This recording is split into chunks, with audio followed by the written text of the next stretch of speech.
And we are live. We are live, people. Manchester United versus Brentford, or Brentford versus Manchester United, if you want to say the home team first. This is the game that we've been waiting for all week, people. Big up everybody who is joining, who's going to join, who is here already, about to be here. Always do your sound check, people. Always do your sound check. Make sure you can be heard. Everybody can hear me. The game, we're about, where are we? 12 minutes from kickoff, people. And that is your team on the right of the screen, guys. That is your team. It will not be MON-FRI starting as well, to be fair to us, I did say it would probably be BANTER, but I put MON-FRI in my team just in case. I mean, there is no difference, guys, between the team I said really would start and the team that actually is starting, except for the fact that Maguire retains his spot at the base of the defense. I don't know, guys. I just don't know, guys. Like, the idea that Euro can't get a game, and in my opinion, Euro is arguably our best defender, our most consistent defender, and he must have done something. He must have done something. Was it a Man City game? Was it a Man City game? His lack of aggression in the Man City game, because Luke Shaw wasn't that much better in the Man City game. And we've seen Euro, especially last season, play left centre-back. And he's played left centre-back very, very well. So something's happening, or something has happened, or maybe the manager thinks he stumbled on something. But the fact that Maguire is consistently retaining his place in this team is very, very surprising to me. I thought we were going forward. I thought the likes of Maguire, the likes of Shaw would be phased out for the new young blood. But this manager, I don't know. So no MON-FRI, even though every journalist and everyone was saying, even the manager himself alluded to the fact that MON-FRI could start, only for BANTER to start. So that's, it's not surprising, but at the same time, at the same time it is, if that makes any sense. But yeah, for me, it's the defense that's surprising. It's the Maguire and Shaw at the back. The only thing I can think of, guys, the only thing I can think of is the fact that Brentford, they do their long throws now, and they're going to put crosses in the box. They're going to be rough. They're going to do all of these things. And maybe the manager thinks, the likes of Maguire at the back, likes of Luke Shaw would be better than Euro. I don't know. He's somehow made it logical in his own head. But don't forget, Euro, likes of Euro and Kobbie Mainoo are really good friends. So could there be something in that? The fact that Kobbie Mainoo and the manager are not really seen eye to eye at the moment, and Euro and Mainoo are really good friends. I don't know. Maybe I'm spreading some conspiracy theories, but very, very intrigued. The one thing I'm happy about, though, guys, is the fact that we, for the first time, get to see Cunha and MBEUMO and Sesko. The problem is, look at the midfield behind them. Look at the midfield behind them. Ugarte and Bruno. I mean, like I said, I predicted it. Most of us predicted it. This midfield four, or the four in the middle, that's the four that we knew had to play, was going to play, and that is the four that will start the game. It's not looking good, bruv. Now that we've seen it on paper, I'm like, is this team good enough to beat Brentford today, guys? Is this team good enough to beat Brentford? Big up the chat, big up Turkish, big up Jerry in the chat. Jerry's, a win would make things look so much better in the table. Yeah, it will. But this manager, man, it's gonna be like this every week. Every week, this is what's gonna happen, and I'm gonna explain to you what's gonna happen every single week without fail. I'm going to think or hope. I'm going to hope the manager does something different, does something exciting. And then on Saturday morning or Saturday or Sunday, whenever the match is, I'm going to see the team sheet and I'm going to be underwhelmed. I don't think, the manager will ever overwhelm us with his team selection or his approach. I think it will always be excitement for the game on the weekend. Oh yeah, the manager. The manager will always, suppress my excitement with what he does. I'm not saying we're gonna lose, by the way. We could still win. We could still win the game. I'm saying the manager's approach will always and has always underwhelmed me. Whether it's his team selection, I don't see eye to eye with the players that he picks, and I don't see eye to eye with his tactics and the way he plays football. I understand it, I analyze it, as you guys know, with my tactical analysis, but it doesn't mean I'm a big fan of it. When I do my tactical analysis, people, I take my feelings out of it and I just analyze it and I tell you guys what's happening. But yeah, I don't know, people. I don't know. We're away from home, of course. Let's see if we can get the ball back to front. Let's see if we can get some crosses, put some balls in the box for Sesko. Let's see if Dallo, as a right wing back, can use his right foot, and put some balls in the box. Let's see. Big up Turkish in the chat. A win today will be so energizing, says Turkish. TK says yawn. Big up TK. Sorry, TK, man. What time is it now? 4:30. You got to wake up in the morning to watch this. At least you can just watch it for an hour and a half. Lay in bed, bro, ones, and just go back to sleep. Or have a 15-minute power nap at half time. Them ones. And then go back to sleep when it's done, man.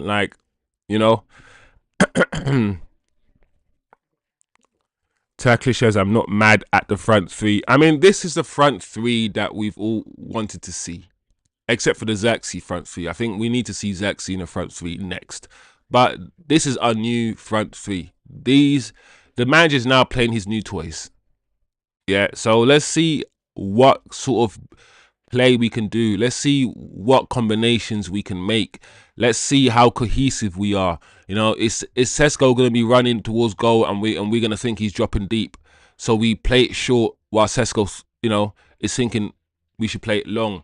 Is he going to peel off the back post, while we think he's going to go near post, and therefore we're going to put a near post cross? But what's a cohesion like? What's a build-up play going to be like? Is he going to be dropping deep a lot, Sesko? Are we going to do a lot of route one to Sesko, flick onto MBEUMO? Is that what we're going to see today? What's our general approach going to be for this game, people? That's what I'm intrigued about. I think the manager, especially now that we're playing once a week, needs to treat every game as a cup final, which means he's going to have to research, do due diligence, and approach every game differently. So we'll see. We'll see what we see. We will see what we see. Turkish says at least he's not starting Mount. I'm happy that we're not starting Mount. I was dreading, guys, the Mount, MBEUMO, Cunha front three. That front three doesn't score goals. That front three is good in terms of, I think we're harder to beat with that front three because of Mount's work rate and the fact that we're not playing a striker and the fact that those three can overload the midfield. So we might be harder to beat, but we don't score goals with that front three. I don't want look at us with our yellow shorts. It looks kind of cool, I like the yellow shorts. What are you guys saying about the yellow shorts and the black tops, the kit today? It looks kind of clean. I'm not gonna lie, people.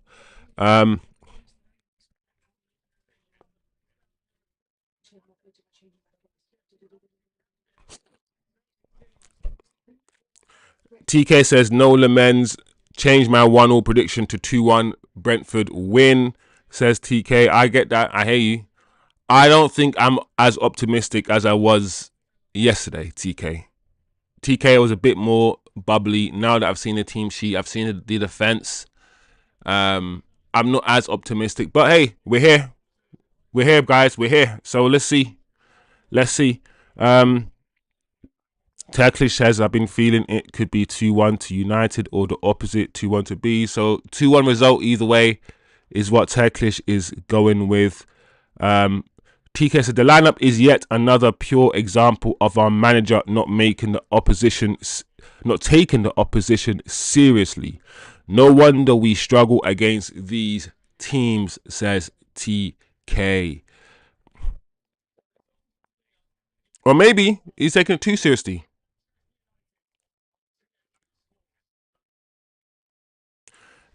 Turkish, I genuinely think Ruby. Is that what we're doing now, guys? Ruby. I genuinely think Ruby needs his own coaching. Someone needs to be reflecting back his thinking and decision making.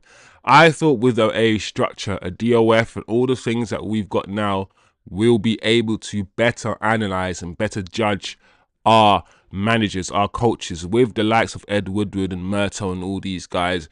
These guys aren't football people, so how would they know what they're seeing is good, what they're seeing is bad, if there's development, if there's improvement? How would they assess the coach, the coaching staff, the players? Now that we have more footballing people around, I'd hope that we have better people who can assess, who know what they're looking at, who know what's what, who knows what good football looks like, who knows what a bad player looks like.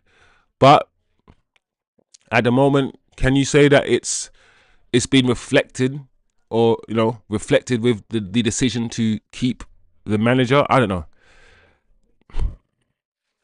TK says the cat pillow the cat pillow needs a front row seat. Only cat pillow can bring this home. Come on, cat pillows is his own, is a main character now. Is his own character. Pray, pray to cat pillow. all hail cat pillow. Nah. Anyway, so we got the team sheet, the team news, the lineup on screen. Do you know what? It is what it is, man. If what we saying, guys, if we let this Brentford team with Jordan Henderson bully us, control the game, then what are we really doing? They're wearing the shirt today. They're wearing it black and yellow, black and yellow, black and yellow, black and yellow, black and yellow. You know what it is. Everything I do it big. Black and yellow. There we go, people. Also, have you guys heard about the sacking? It's so ironic. We were laughing at Potter yesterday, all of us. The whole world was bending up at Potter yesterday, and then I wake up today and heard that he's been sacked. Graham Potter has been sacked, people. Fully, they sacked him. I thought, why are they sacking him today? Aren't West Ham playing today? Are these guys out of their mind? But then I saw that West Ham are playing on Monday. Look at the ref cam. Look at ref cam. All right, guys, we're almost starting. So yeah, Graham Potter is gone, and guess who's replaced Graham Potter? Guess who? You guys might know already. You guys might know already. Nuno. Nuno's literally gone from Nottingham Forest to West Ham. Nuno is the new West Ham head coach. Brian and MBEUMO is about to kick off for Manchester United, guys. Let's do this. There we go. The game has kicked off. Straight away, we've gone long. Oh, wow.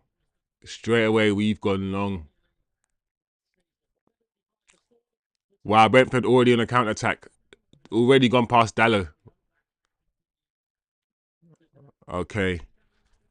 All right. Let's see if we can start quickly, people. Dallo with the ball on the right wing. Giving it back to Delit. I mean, to be fair, Delit played well. Last game, he was my man of the match at right centre-back. So as much as I want Lenny Euro to play, you could argue, if it's on merit, he's earned his, he's earned a second start in that position.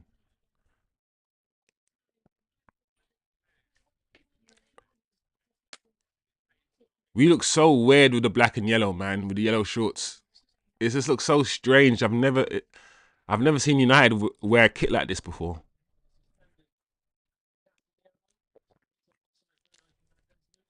Yeah, come on, guys, quick. And I've always said, yeah, I don't like, yeah, because we play with a back three. I've always said, listen, we cannot. All our back three can't stand in a straight line, bro. That's not serious. And one thing I've noticed is that the sweeper, the guy at the base, the Maguire, for instance, he often plays deeper than the other two, which is what you want. Which is what you want, because like I keep saying, your left and the right centre back need to be aggressive, and they need to push up into that space. They need to close down the passing lanes.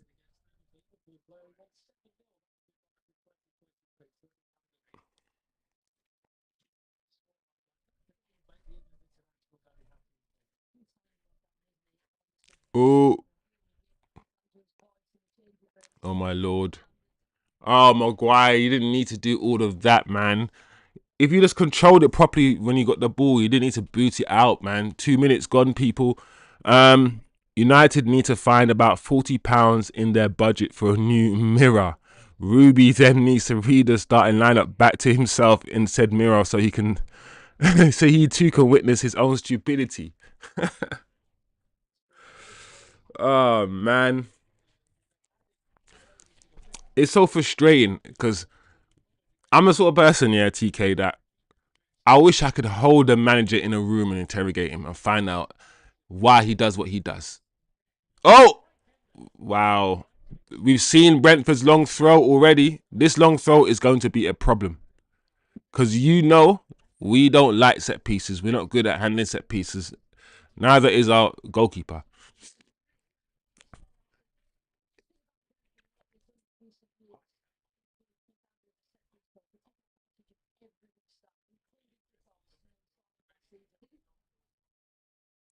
Wow, Bruno. That ball was horrendous to MBEUMO. What is... I always say Bruno's passing is so overrated.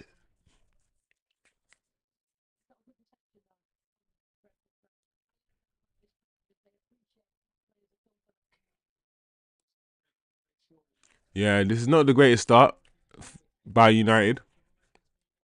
But it's only me 3 minutes.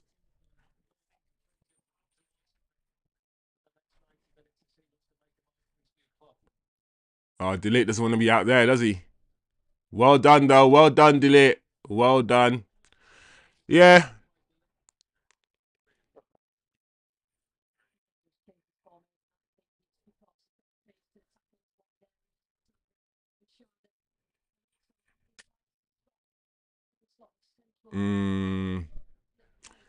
This game already, man. You know when the game's just started and it's only been 4 minutes, but already you can see the lack of quality in the game. Like no one's putting the ball down, no one's putting their foot over the ball. Like we're not passing the ball around. It's just you can tell it's gonna be one of those ugly games.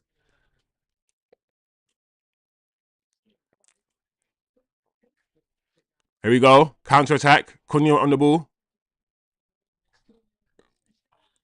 Shot from Sesko. And MBEUMO with the ball. Unlucky, guys. Unlucky. Here we go. Take your time, Maguire. Back to goalkeeper. Well done. Well done. Back to Maguire. Buying there. Yep. Good boy. Good boy.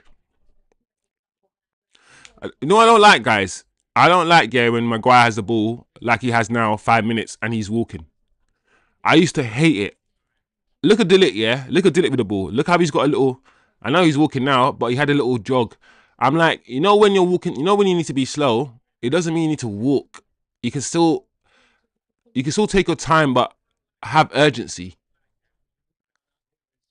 Dorgu offside, bro. Come on, man. Come on, Dorgu. Black and yellow kits be banging. Nah, it looks slick. It looks slick. I don't know if I prefer it with the yellow. I might prefer it, yeah, with the yellow shorts. On a sly, yeah, I might. I actually think. Obviously, we haven't seen it with the black shorts yet in a game, but this yellow shorts black shirt thing is not too bad. at least we'll look sharp while taking the L. Listen, that's a consolation and a half. Look good while getting slapped up. That's nice. Unlucky, Sesko. You got to be quicker than that, bro. This is the Premier League. You got to turn and you got to know what you're doing. You got to make your mind up quickly, Sesko. Oh, nice.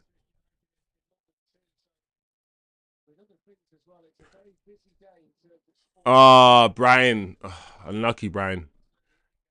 Okay, let's see if we can get the ball under control.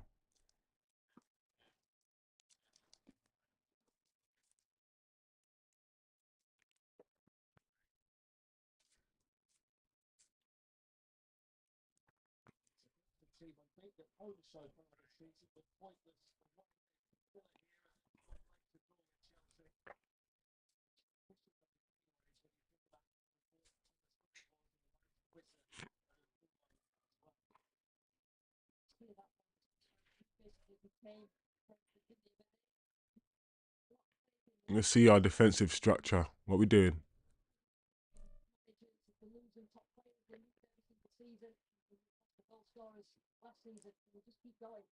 That's better. Close them down. Ah, Ugarte, bro. Even then, Ugarte was taking too long. Back to Cunha. Cunha there on the left. Cunha. Ah, man. It's so annoying because that ball from Dallo to what the hell's happening here? What's going on here? What's happened here?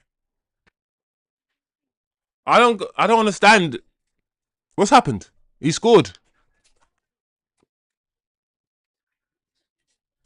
What's 1-0? Oh my gosh. I'm not even understanding what's happening. Isn't he offside? Was he in his own half? What's happened, people?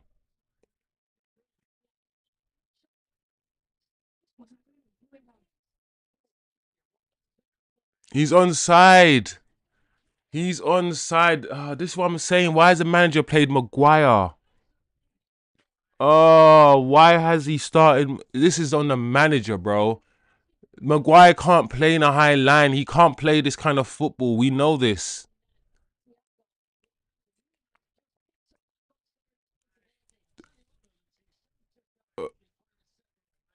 Oh my gosh. He had to play offside because he knows, Maguire knows he doesn't have the pace. He knows he can't run.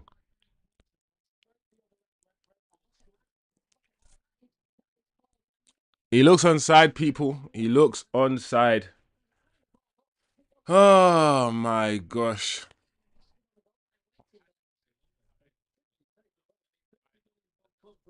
This is not serious, man. Within 10 minutes. I can't believe it, bruv. The goal stands. There you go. There you go, guys. 1-0 already to Brentford. Easy goal. Just a big kick over the top. The easiest goal you will score all season. I've not seen a goal being scored this easy. A simple kick over the top of the defense. Just one kick. Just one straight ball, bro. Defeat everybody. One straight ball defeated everybody. Went over. Maguire tried to play offside because he doesn't have the pace, right? And he doesn't have the like. How can you play offside, bro? Look how close he is to you. Like, yeah, man. This manager needs to leave. I'm sorry. I'm done now. It's crazy. It's crazy. The thing is, guys, we've seen this from Maguire for 4 years straight. This is what he does. He doesn't. He's cost us so many goals like this because if he's not mobile.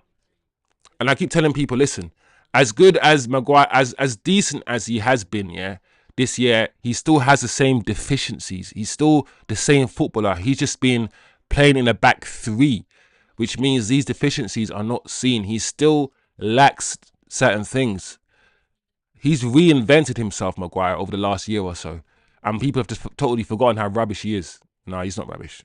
But people have forgotten his deficiencies because they've been hidden, which is cool. A system is supposed to hide your deficiencies. But, oh, man, I don't even think this striker is that quick. This striker is. I don't even think he's that quick. Ah, we are losing to a team of bunch of nobody, says TK. Harry's legs put him on.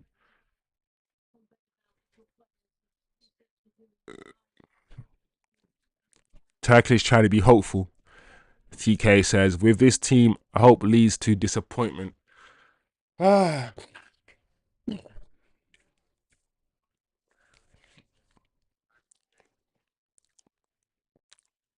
Let's see what we can do now then.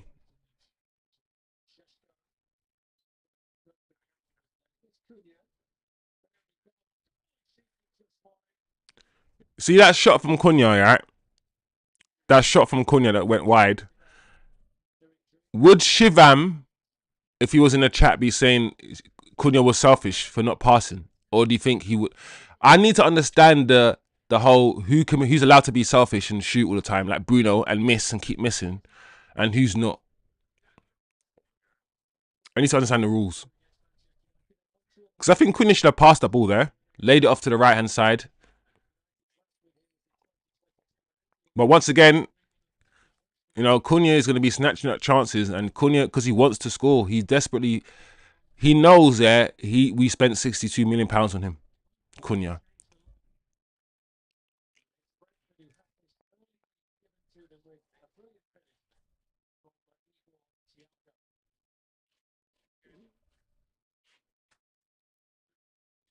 Well done, Bruno. I like that pass to Ugarte. Ugarte, you have to pass forward, bro. Unlucky, guys. It's just not, the cohesion's not there, guys. People just don't know what they're doing. Well done. We have to pass forward, Ugarte, if you can.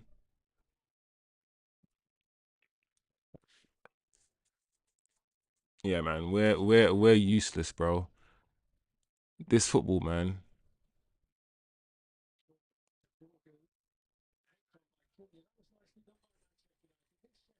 Oh, Sesko. Benjamin Sesko. That pass wasn't good enough.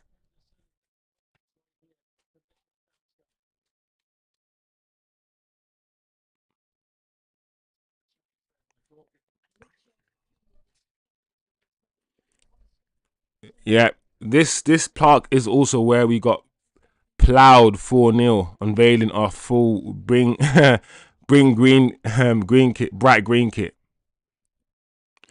Yeah, you're right. Patterns, in it. So this is, I remember the Brentford game when I think 4-0, Christian Eriksen and all that, Ten Hag, we got slapped up, and now, you know, unveiling a new kit, same place. Why do we do it here? Why don't we learn, TK? Yeah. This game's either going to be a 2-1 game or like a 3-0 game.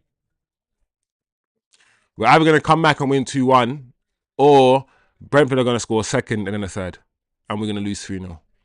It's going to be like one of those sort of games, I feel. Either we fix up, or Brentford to slap us up. And the question then is, if we lose this game, because the manager himself has said this is the most important game and this is the biggest game. If you lose this game, then what happens? What does it mean? That's the question, people. There we go. Corner to Brentford, headed away from Bruno.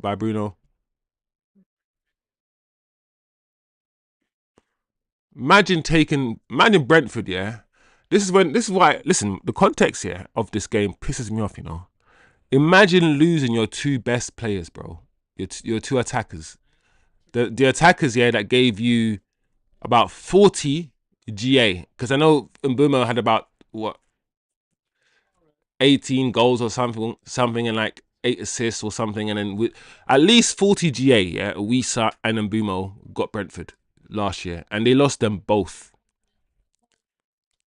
Imagine us losing our two, and not even like the two best players, but everyone else is like near the level. They were clearly Brentford's two best players, and they lost them both.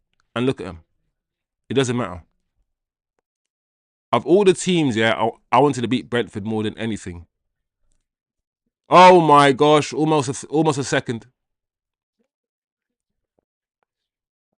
Again, I ain't gonna lie, guys. The mood I'm in right now, Brentford, just hurry up, man.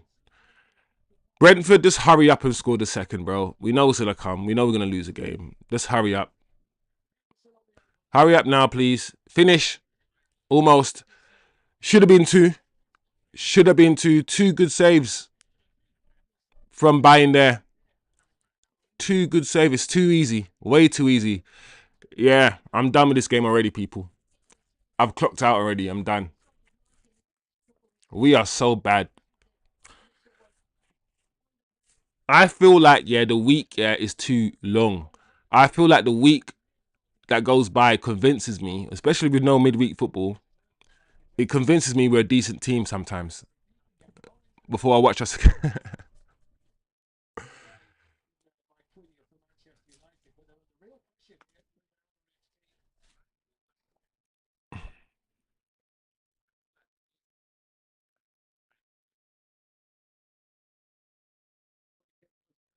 Yeah, man, this is terrible, man.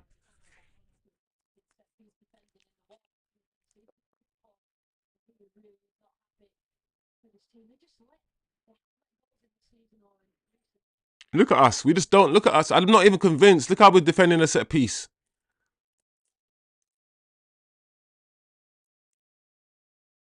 And the sad thing is, there are people all over the gaff, all over the world who watch this, have been watching this for a whole year, and have convinced themselves that this is good.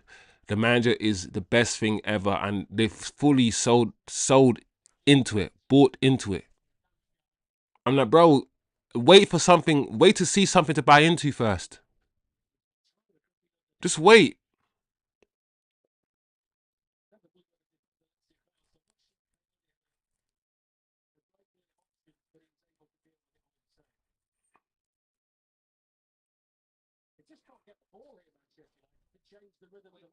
Yeah, this game is a very, very poor game.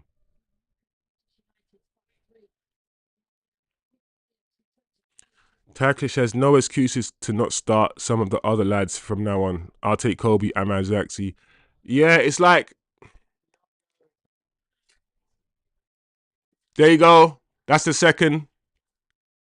That's the second, guys. 2-0 to Brentford within the first 20 minutes. Surely the manager has to go. Surely the manager has to go, guys.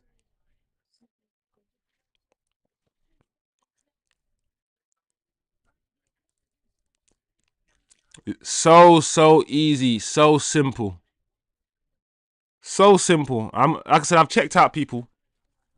I have fully checked out of this game. I'm not emotionally investing my brain, my mind, and my time in this game, guys. I'm just gonna chat, engage in the chat if anyone wants to engage, and just sit back and watch this game. That's it. That's what I'm gonna do now, guys. I ain't gonna lie. I'm gonna be real.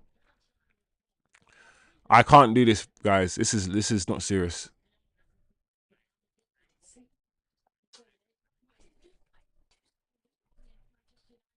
Yeah, 2-0.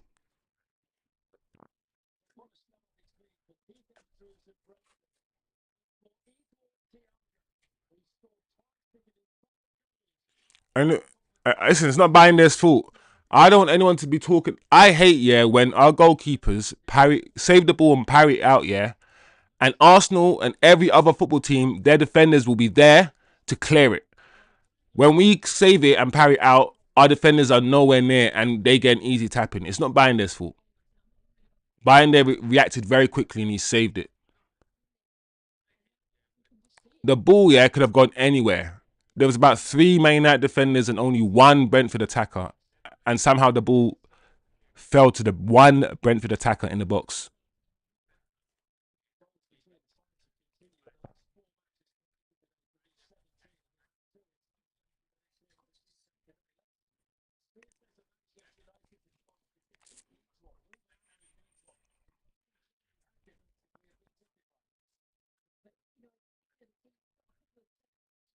And these guys, yeah, will stand in the crowd, sing Ruben Amorim's name, Who are you going to blame now? Shivam?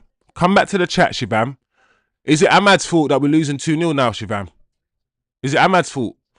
Nah, I'm going to be on people's necks now. Because people don't want to think. People want a scapegoat. Is it Ahmad's fault that we're rubbish, that we're losing, that we haven't scored? Now that Ahmad's not playing, some people in the chat yesterday were happy that Ahmad's not playing today. Are you still happy that we got Dallo rather than Ahmad? Not serious, bro. How can you? People are just not serious.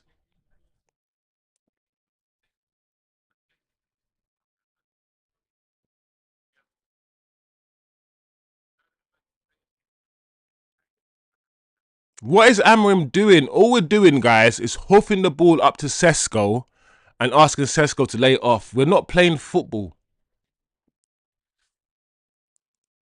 We're so easy to play against. This is not... Like, what is this? And the funny thing is, yeah, Cunha hasn't been great since he's been here. And you don't hear people talking about Cunha. He's been all right, but he hasn't been great. And he cost us £62 million. So we have to be fair when we're trying to criticise our players, man. Do you know what? I don't blame Benjamin Sesko for shooting there. I'm a striker, and I know I'm not going to get any chances. He's going to get less chances, yeah, playing in this match, yeah, than Hoylingwood.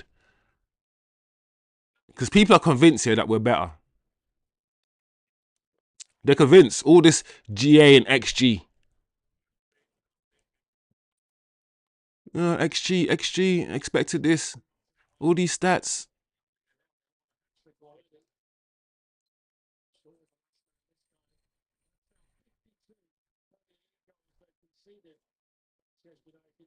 My gosh. Have you ever felt like throwing up at 5 a.m. in the morning? Man, TK, I'm sorry, my bro. I'm sorry. That's all I can say, man. Like, this is a madness. I've not seen us play this bad. Well, no, I can't keep saying this. I can't keep saying every week I haven't seen us play this badly. Because I have. I have.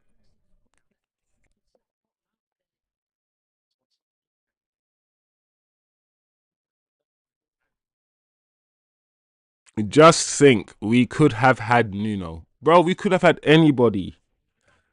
We could have had anybody. This manager doesn't know what he's doing.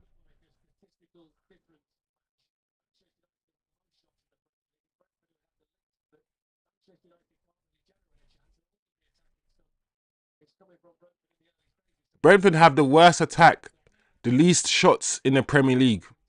And they've scored 2 goals past us in 20 minutes. 2 goals. One, just a kick, a hoof ball over the top. The easiest goal that you ever see in the Premier League this season. Kick the ball over the top and just run on and score. Easy. And the second goal was just a tapping after a rebound. It's just easy goals. Third goal coming up now. 3-0. Almost 3, guys. It was almost 3. So what are we saying? Would it be 3-0 before halftime, or do you think... What's the final score going to be then, guys? 4-1? 5-0? Are they going to score the third before halftime? Should I end the stream at halftime?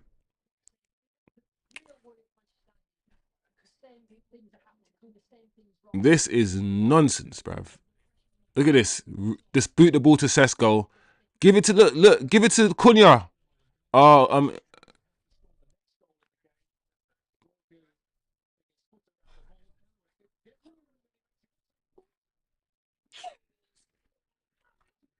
all right, Sesko has scored.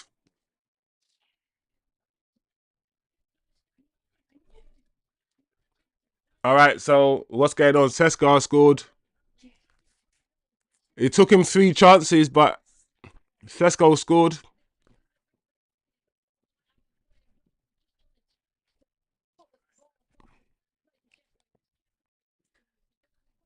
Dorgu looks like the ball did look like it went out of play. No, it didn't really. I don't think it did.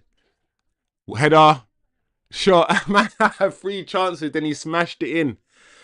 Oh man.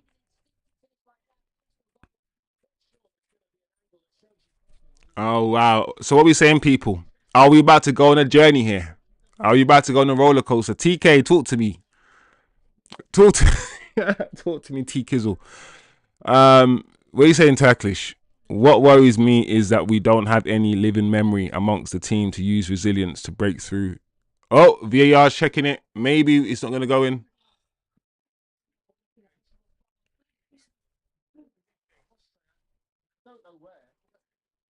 Where's the foul going to be?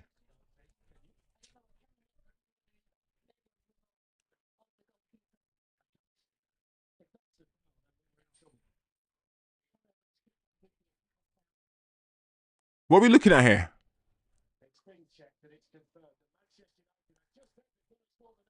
All right, so guys, listen. We could be on a roller coaster. It could be one of those games, but this is the worst football, or some of the worst football I've seen all season. The football that's on play. Listen, this whole boot the ball to Sesko and let Sesko. Listen, I said yeah that it's good that we can go. You know when the thing is we can go route one. It's good that we have the option, yeah, of going direct to our striker. It's good, but the way that we're going direct to our striker, every move is kick it long to Sesko. We literally, like I say, yeah, this manager doesn't like the midfield. He doesn't respect it. He doesn't rate it. Right? We are just bypassing our midfield constantly, and I don't know why we are doing that. Like, why can't this manager train us to play football, to progress the ball from the first third to the final third by working through the midfield? We can't do that. It's always centre back straight into the striker, then the striker lays it off to the tens and midfielders, and that's how we push up. I want us to push up, progress with the ball from our first phase to the final phase, work through the midfield, play football.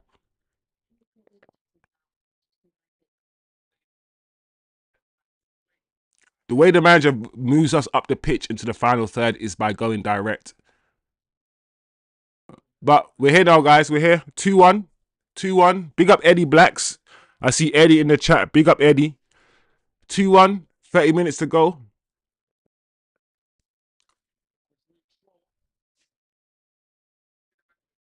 Nobody forced the manager, by the way, to play Harry Maguire.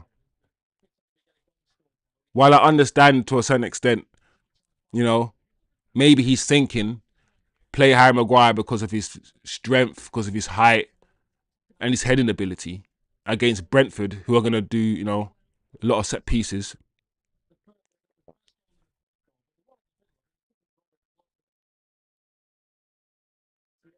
All right, cool. Big up Eddie in the chat. What's Eddie saying? That was a scrappy but needed. Yeah, yeah, we needed.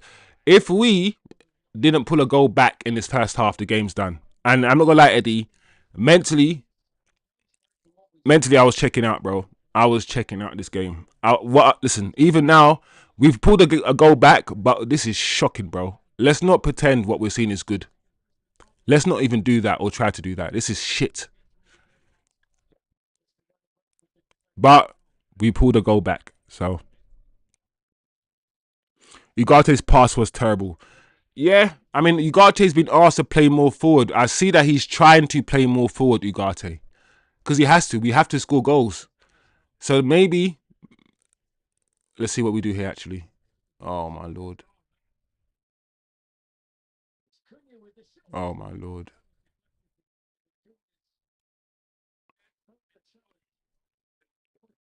Yeah. Um, Ugarte. I mean, the question I have to ask you lot is: would you now take Ugarte off and bring on a Kobe if we need to score in the second half?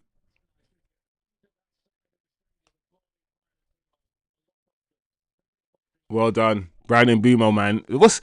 I'm always thinking, what are these players think? If you're Brian and you've gone to Man United from Brentford, and you now got to face your old team, and your old team slapping you up.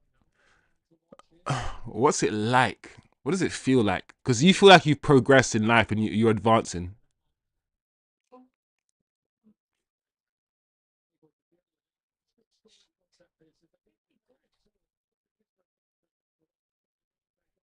Well done, Ugarte. Well done. At least Sesko has broken his duck. Yeah, yeah, yeah. I mean, I'm not gonna lie, guys. The only people that were talking about Sesko scoring were the opposition fans and the stupid Man United fans. If you know anything about football, you can see the way Sesko's playing. You should have never had any doubts that this guy was going to score goals, bro. Like, if Sesko was playing for any other team other than Man United, like a Liverpool or any team that creates chances and all these things, he would have scored the goals already. Like, his fundamentals are decent. He's decent. And I've got no issues with Sesko. I don't feel like he's going to be a problem. I feel like he's going to be a decent striker for us. Um,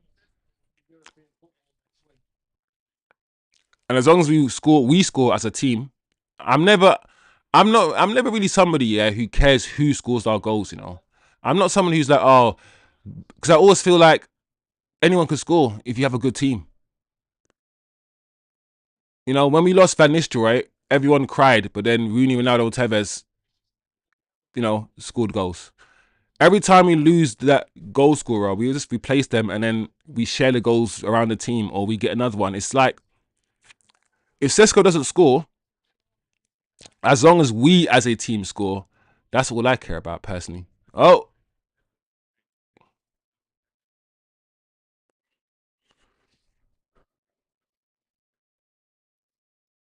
but I'm glad though. I'm glad Sesko scored. Let's see what it does for him. Let's see what it does for his confidence, because mentality is the most important thing.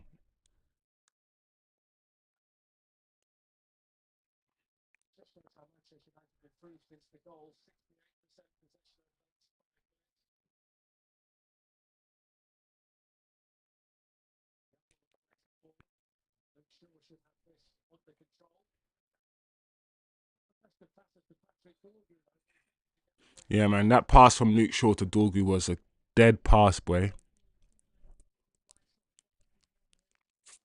Ah, Eddie, you prefer the black shorts?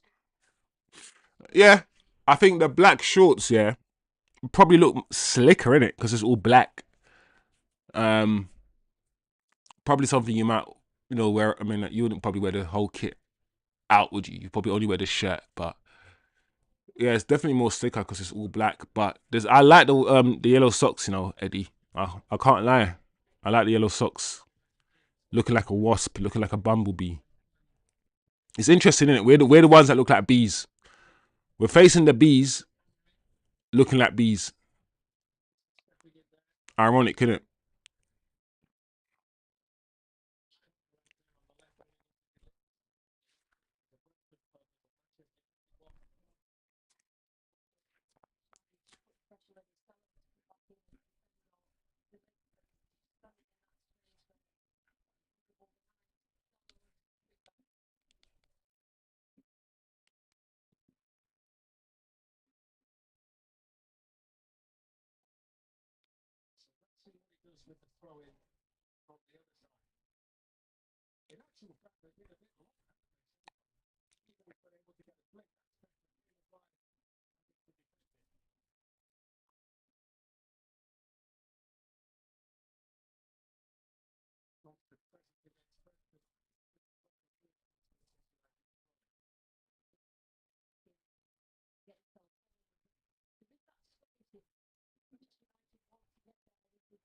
Hmm.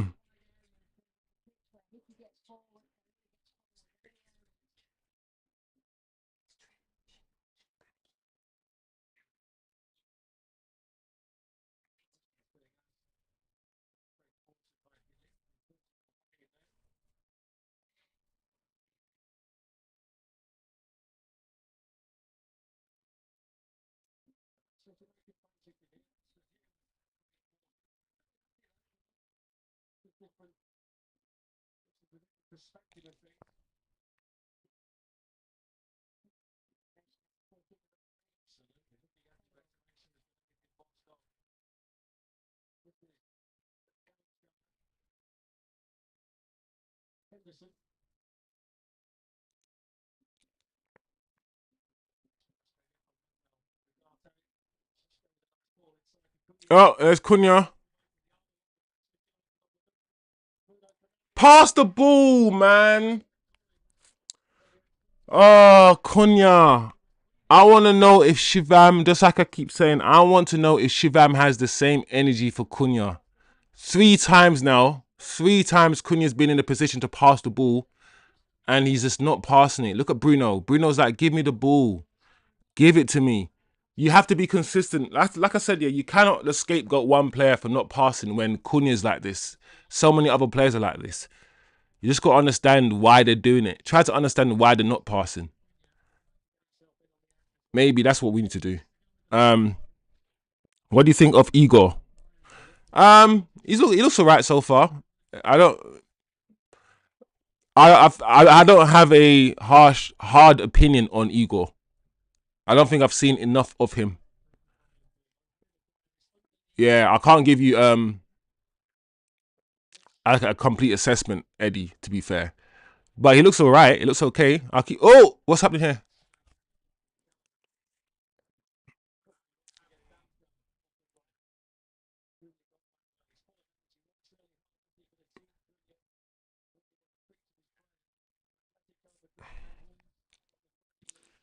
Looking like bees, playing like butterflies. Oh man.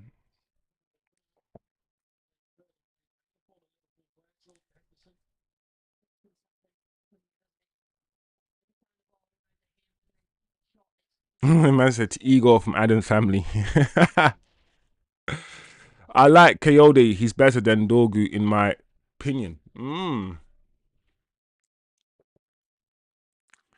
Yeah, Dorgu. Dorgu's game is not as refined as I want it to be. But I always say that I like Dorgu's physical profile. I think he has good fundamentals, but Dorgu needs to improve on his end product for sure.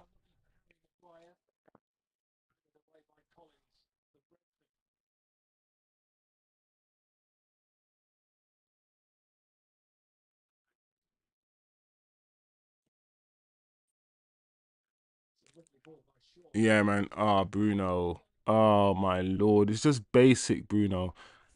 Sure, this guy sent Bruno the ball, yeah, and Bruno miscontrolled the ball, and he looks. Bruno's moaning. Bruno's pointing at something. I'm like, bro, there's nothing for you to point at, bro. That ball from Luke Shaw, I've seen him do it many, many times. Yeah, that crossfield pass, it was a beautiful pass to you, and all you had to do was stick your foot out to control it, and you couldn't do it. And then the first thing Bruno did, yeah, when he failed to control the ball, was start moaning and pointing at something. That is our captain. Like he never takes responsibility for losing. Like I don't understand, yeah, how we can lose and lose and finish 15th and do all of these things with Bruno Fernandes on the field every single game. He gets none of the flack for us losing, but as soon as we win a game, it's all Bruno. How the hell, yeah, when we win a game, it's all Bruno. Bruno's made us win. But when we lose a game, it's got nothing to do with him. He's like, oh, Brian and MBEUMO, that's so bad. And the thing is, no one's gonna talk today about how bad MBEUMO's playing. MBEUMO is playing trash. The first half year, he's been crap. Yeah, but because he's a new signing and all of this and whatever, people are not gonna talk about it. Both Brian and MBEUMO and Cunha today have been appalling. Trash today. Both of them. Both of them.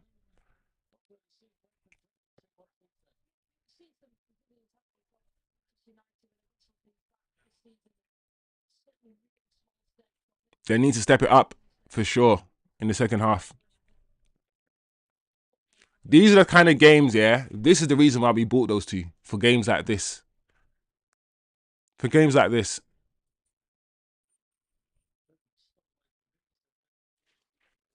For games like this, people.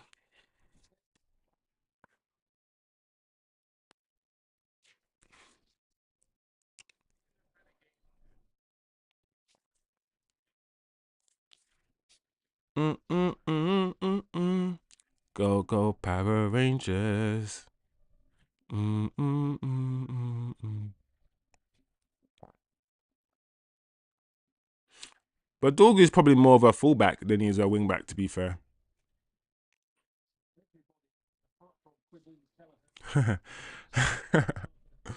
TK, I'm tired of Ruby always crouching down in a submissive position on the touchline.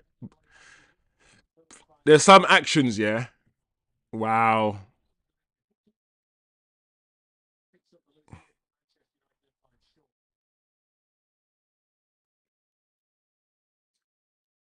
There's some actions, yeah, that will always start to frustrate you when we lose.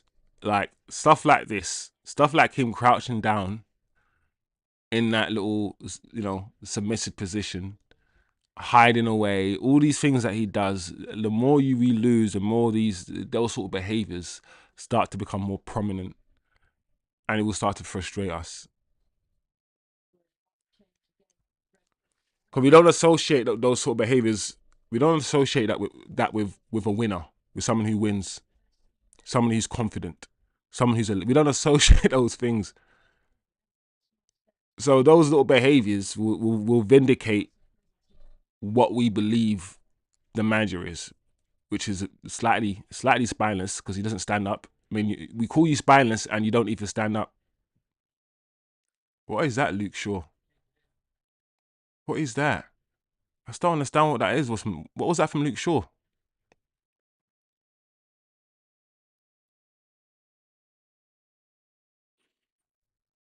This game is so dead, guys. It's interesting we're watching a game here where we're 2-1 down. There's been 3 goals, but the match has been awful. The quality of football has been horrendous.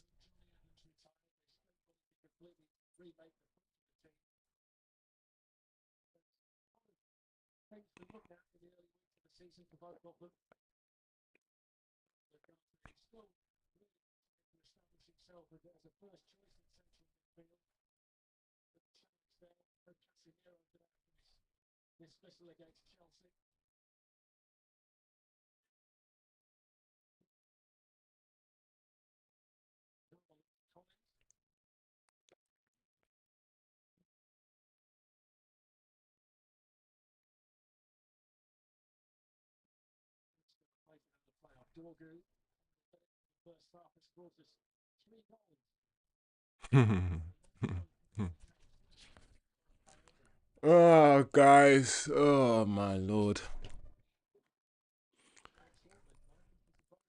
Making yourself smaller is literally fight or flight. Yeah, yeah.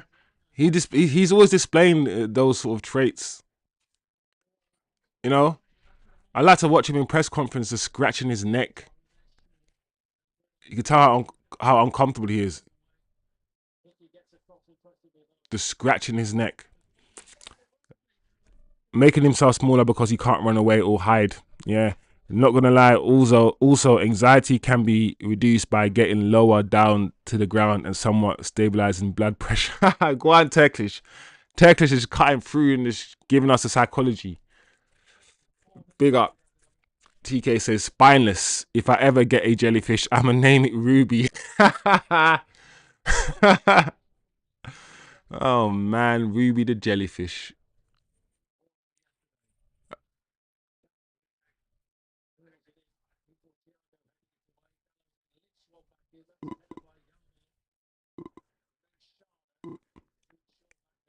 Luke. Luke, why did you need to bring it back to the goalkeeper, Luke?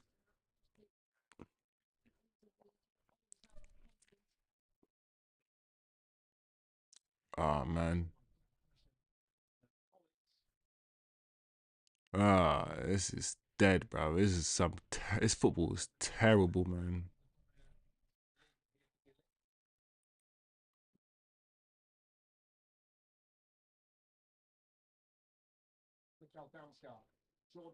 Downs guard. Look at these guys just bopping it. Why can't we? I miss the days, yeah, when we used to just play football in the middle of the park. The reason why we can't find a man and bop it around, yeah, in the middle of the park, yeah, the way that they do and the way that every other team does is because we play 2-man midfield. If the likes of Cunha and MBEUMO, the 2 10s, were actually midfield 10s, when I mean by that is if they were the Bruno type tens. I don't regard those guys as pure tens, but the Bruno, the what's it, De Bruyne, the Frank Lampard, the sort of like midfielders who score loads of goals, and we regard them as tens, but they're not really. If we played with those sort of tens, maybe we'd have more control. But Bryan Mbeumo is not a 10. Bryan Mbeumo is still a right winger. He's an inside forward right winger. He's not somebody who wants to join in with the midfield play. He wants to drop deep, maybe, lay the ball off, and then run. He doesn't want to stay there and join the midfield play and be an extra man. We're always going to be outnumbered in the midfield. What's wrong with Luke Shaw, bro? That touch from Shaw just then, it doesn't even make sense. And now he's out of position. And now we're going to concede. Like, it's so dumb. Why did Luke Shaw need to... That touch, was it a pass, yeah? From Luke Shaw to Dorgu, or was it just a heavy touch? I just don't understand it. You're a professional footballer. Why is that even a thing? Why does the ball need to be so far away from your body with your first touch?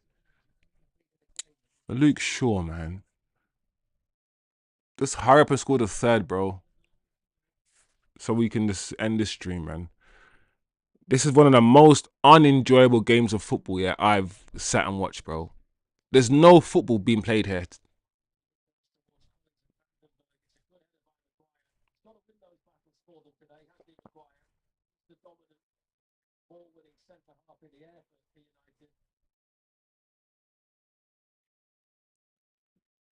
Yeah. Cunha is so lucky there. Cunha is so lucky there. I want you guys to talk to me about Cunha's performance today. And be honest about it as well, from what you've seen today in the first 45 minutes with Cunha and Mbeumo. Let's be real. Because the reason why I'm going to be real, yeah, is because I'm not one of those fans, yeah, who, as soon as a player joins, I'm going to protect them and lie. These players, both of those players cost £62 million. And they've been anonymous. Yeah, you can argue we don't have a midfield, we're not getting them the ball, all of these things. But when they've had the ball, they've both been terrible. Look what Cunha was doing with the ball just now. Half-time, people. Poor. This is... I think the Man City performance was bad. Man City was bad. Grimsby was shocking. This is definitely, I mean, we've only played 5-6 games, but this definitely, guys, is one of our worst performances so far this season. I don't think you understand what, like, we haven't created any chances. Yes, we scored a goal, but we scored a goal through what, set piece, scrappy little set piece. The ball bounced to Sesko 3 times. He had 3 cracks at it, and that's how we scored. Other than that, we have not created one single opportunity, not one single chance against Brentford. Not one. They could and should have scored 3. They scored their first goal by one kick over the top. Just one kick over the top. Maguire tried to play Thiago onside. He smashed it into the top corner. The goalkeeper. None of the goals had nothing to do with the goalkeeper as well. So I don't want to hear anybody talk about BANTER today. BANTER this season has actually been okay. He's made 1 or 2 mistakes, or at least 1 mistake, but he's been decent. None of our performances or bad performances are down to BANTER. It's this manager. We've now got these new attackers. We're playing with a new attacking 3, but yet these guys can't get the ball. There's no cohesion in the way that we play. None. Everyone's still pointing at each other. Seems like nobody knows what they're doing. The aggression isn't there today. As what TK says in the chat, playing down to their level as we do. We always try to match the level of our opposition. If our opposition is not that good, we'll say, okay, let's not be that good today. Let's not be that good today because Brentford are not that good, so let's not be that good today. We keep getting told pace at the back. You want mobility and agility at the back. We got Heaven to play left centre back, sitting around doing nothing. We got Lenny Euro there. Two players who are agile. Two players that when you play with those two defenders, you do not even need to play the offside trap. These guys are quick. You think that Thiago guy is going to outpace Lenny Euro or Heaven? No, they're going to stay with him. They're not going to need to or want to play that stupid. There was no way that was going to be offside. Think about Maguire and players who are slow. They're going to always want to play offside because they do not want to run back. He does not want to run back, right? He just simply doesn't. And we know how immobile he is. And so does the manager. So the only thing I can think of, guys, is Maguire is playing so we can dominate them in the air. Because Lenny Euro is not very dominant in the air. He isn't. So the only thing I can think of is Maguire and De Ligt are playing for the set pieces, for the throw-ins, for those sort of things. But as a manager, you also need to understand that by playing with someone like Maguire, you're getting no pace at the back. None. You're getting no mobility at the back. None. So make sure that trade-off, make sure you understand that trade-off first and foremost. Make sure you understand the qualities of your players, what they're good at and what they're not good at. Because once you do that, you can develop a system that hides their deficiencies and promotes their good traits. They're more malleable, positive traits. Maguire, I keep saying, everyone keeps talking about Maguire and Shaw. Maguire and Shaw doing interviews, and it's a new Maguire, it's a new Shaw, new Nice. Every single manager that comes in, these guys never leave. These guys just stay like flipping that ex that you keep telling them, no, I don't want you no more. Go away. And these guys are like, but please, I can cook you some food. Please, I'll be good this time. No, you don't. There's no seasoning in your food, bro. Like, there's none. I don't need you anymore. Go away. And these guys, maybe because they're English, I don't know, the English quota, they just keep getting to every single team. I don't know why. Luke Shaw's been rubbish today. You know, Maguire's been rubbish today. The midfield, listen, listen, I can say anything about the midfield, but I think Ugarte and Bruno are trying. I say this to you guys, the people who are like Adam Walton and Baleba, I say to you guys this. Do you think, the job that's been asked of the two midfielders in that position, do you think there are two midfielders in the world that can do that job? We seem to think Adam Walton and Baleba can do that job. Have you watched Adam Walton and Baleba for their respective clubs? And what they do for their... Don't, take a player who plays in midfield 3 or a player that plays in a certain system and put him in this midfield 2 and think he's going to excel. Don't... Stop doing that. Stop buying Paul Pogba's, who you see playing midfield 3s. Paul Pogba on the left-hand side, Vidal on the right-hand side, and Hello in the middle, for Juventus. You saw that, and you bought Paul Pogba to play in a midfield 2. Let's stop doing that, right? Listen, I want Adam Walton, I want Belebas, I want these players. But if we think they're going to automatically come into this team and just thrive playing in this system for this manager in a midfield 2 in the Premier League, the way the manager wants them to play, I don't know. The problem is we haven't seen the system work properly. So what have people at Shivam, what have they bought? What have they bought? Have you seen underneath the package? Have you seen what's underneath what's inside the package? Just check what you bought, people. Whoever bought into this manager, just check. Just look on just open it.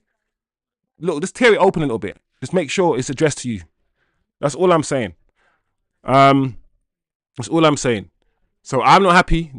Trash performance. Look at this. Look at Maguire. So bad.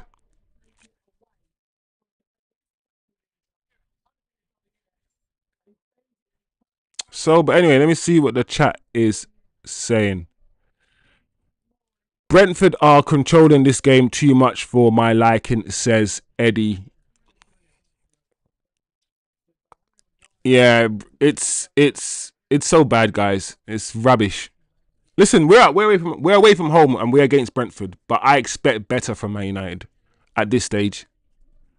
I don't like this. Also, the reason why I'm annoyed, yeah, is because their two best players have gone, and I was talking about Brentford maybe getting relegated at the start of the season. Don't forget, I was like, yeah, I want Brentford to get relegated. Let's get Brian and MBEUMO. Let's take their best players.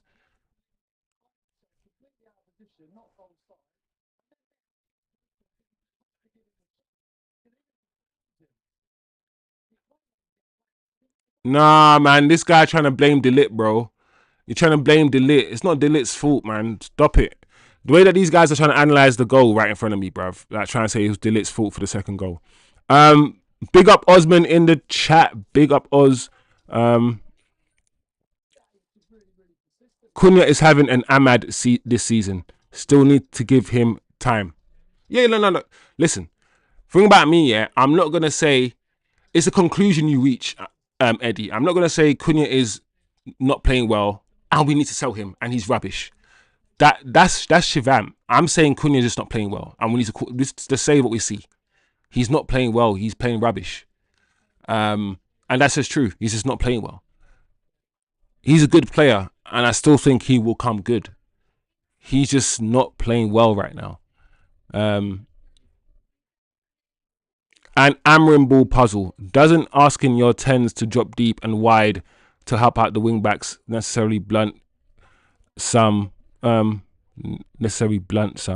of your creativity in the middle.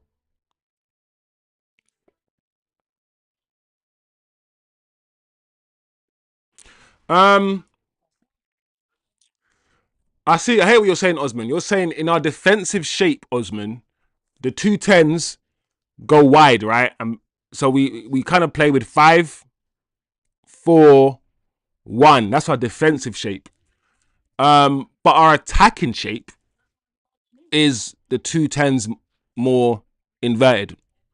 So I guess no and yes, because if you're talking about us attacking from defense, then yeah, the two guys in the middle are going to be Ugarte and Bruno. If we attack straight from our defensive shape, but if we are in our attacking shape, if we are in the shape that we should be when we have the ball, then the 2 10s would be in the inside position. Either way, the two 10s are supposed to be able to drop deep. The 2 10s are supposed to be just dribblers, ballers, ball carriers, guys who are comfortable on the ball. They should be able to drop deep in the midfield as a spare man to maybe make the midfield 3 or 4. They should be able to do that. They should be able to go wide if there's space to go wide and come inside. Essentially, they're supposed to be really intelligent footballers that utilize space when space is there to be utilized, and also, like you said, drop back in, shore up the midfield. But yeah, I see what you're saying as well, Oz. Big up, Oz. Advanced calculus for Ruby, but it's plain and simple, even for a caveman. Ah, man. 2 managers already sacked this season. The bookies and had Ruby as the first to go, yet here we are.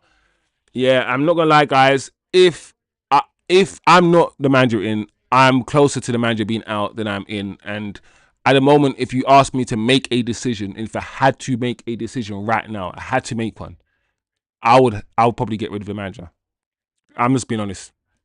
I would have, and I'll get either Areola. I mean, I prefer Areola because of the football he plays. But I think Glasner, because Glasner has been playing with this sort of 3 at the back or 5 at the back. He's been playing that sort of formation with Crystal Palace already. Maybe the transition for him to come to United will be more seamless transition. But the football that Areola plays is good, man. He plays good attacking football and the resources that this guy's got, Areola, the football that he's playing with Bournemouth. Always, guys, pay attention to guys with no resources, no funds, and rubbish players, and look at the kind of football they play. Like, always got to rate it, bro. Always got to rate it. Big up Shivam in the chat. Shivam in the chisel. Dallo is a worse player, and I don't know how he gets to start always. Cunha needs to start passing, else he also be gonna place in the glory-seeking player by me. listen, Dallo's not having a great game. I agree with Shivam. He isn't. But Maguire's not having a good game either. Mbumo's not having a good game. I don't think many players are having a good game today, to be fair. And Cunha as well. Cunha, as I said, I was about to ask you, Shivam, to see how consistent you were with your criticism, because to me, Shivam, Cunha, since the first game, he's been so greedy. He doesn't pass. His shooting is not that great. He hasn't. He's played okay in a lot of games. He's picked the ball up. I think Cunha's best when he picks the ball up deep and he can connect. And today he's not able to do that at all. He's not able to connect with anybody today. So Cunha's not having a good game at all. He's not having a good game at all. But I don't think Mbumo's having a good game either. I think Bruno. I think Cunha's having a better game than Mbumo. I think Mbumo's done absolutely nothing. Can you guys remember anything Mbumo's done in this game?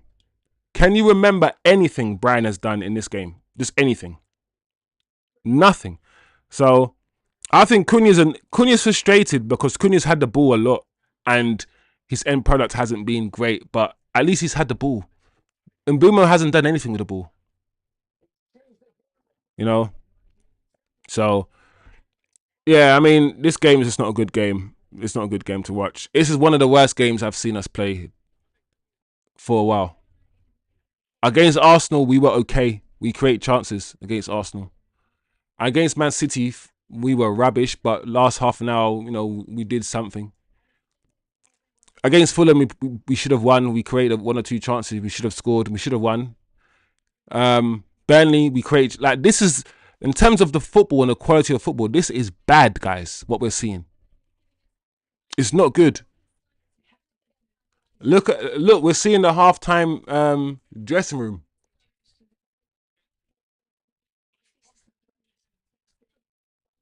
Yeah. Big up Shivam, big up Shivs.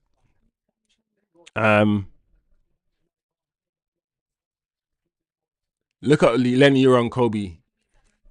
Oh my lord. The problem is, guys, when you lose, when you don't play certain players and you lose games, questions will be asked. All right, we're getting ready for the second half.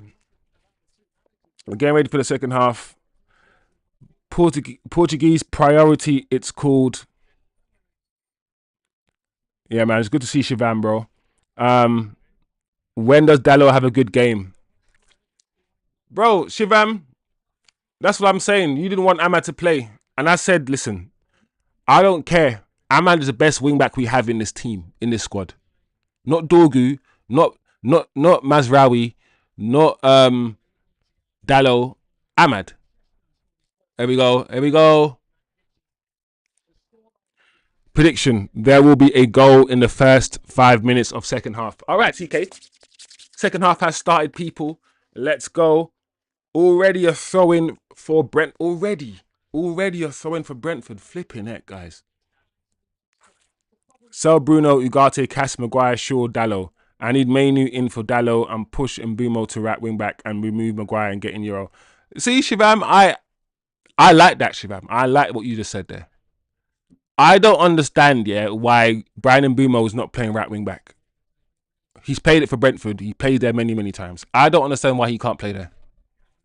I don't understand, his Amorim's stupidity or lack of invention.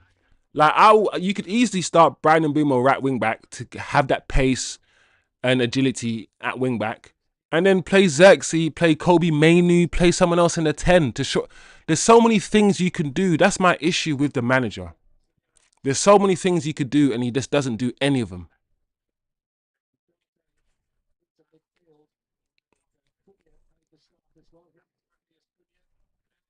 Look at Dallo right now with the ball, just standing still because he can't move with it.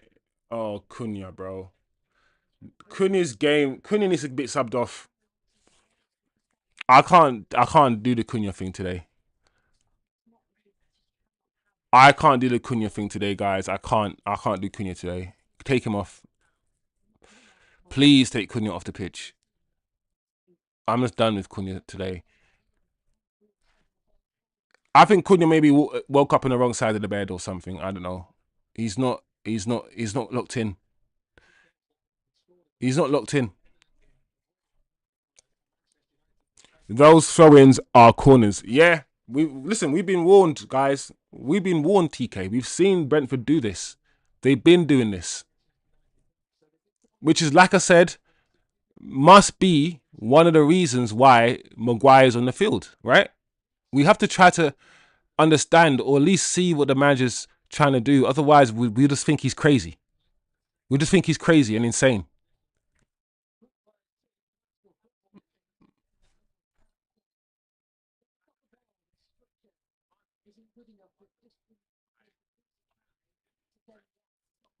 Yeah, man. Even now, look how out of position Cunha is.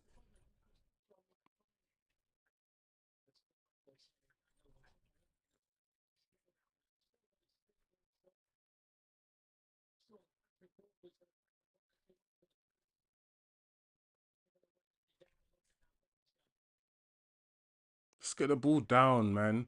Look how Brentford just get the ball down so much better than we do and start playing it. And we treat the ball like a hot potato all the time. Like,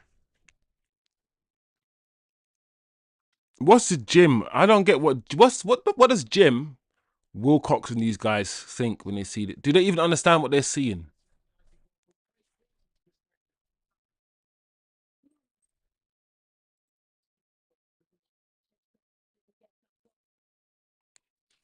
Nah, yeah, it was cool to see the goal from the ref's perspective. Sometimes, yeah, I forget, yeah, referees, yeah, aren't ballers, yeah, and most of them have never been ballers, yeah, they're not.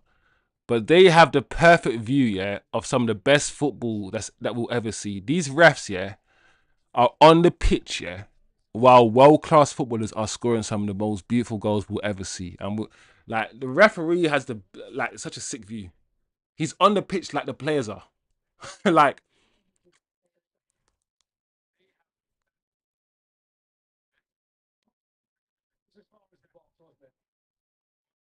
like they must feel privileged, some of these referees, yeah, to witness some of the stuff they've witnessed.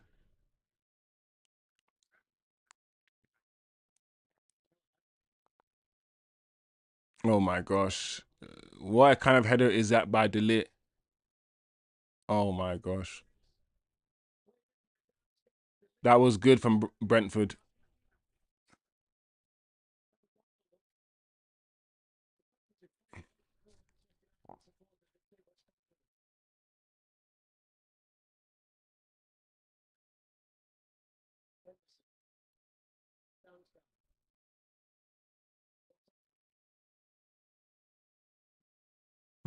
Whoa. He fizzed that.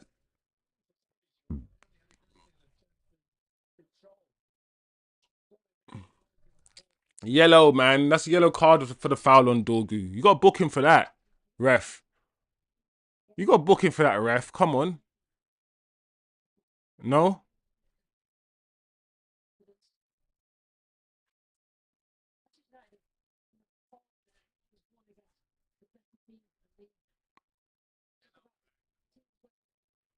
Ref cam again.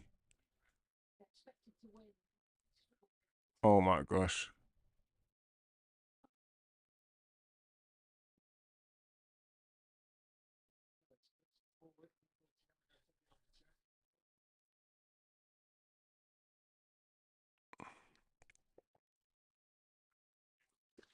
Ruby pacing back and forth on the touchline like a traumatized animal in captivity at a zoo. Oh man. Here we go. Here we go. What can we do here?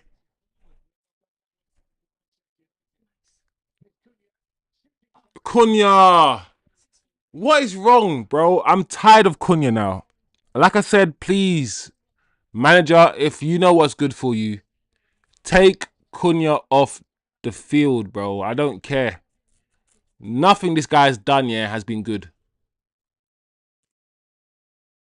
Like, his shooting power, his shooting technique is off.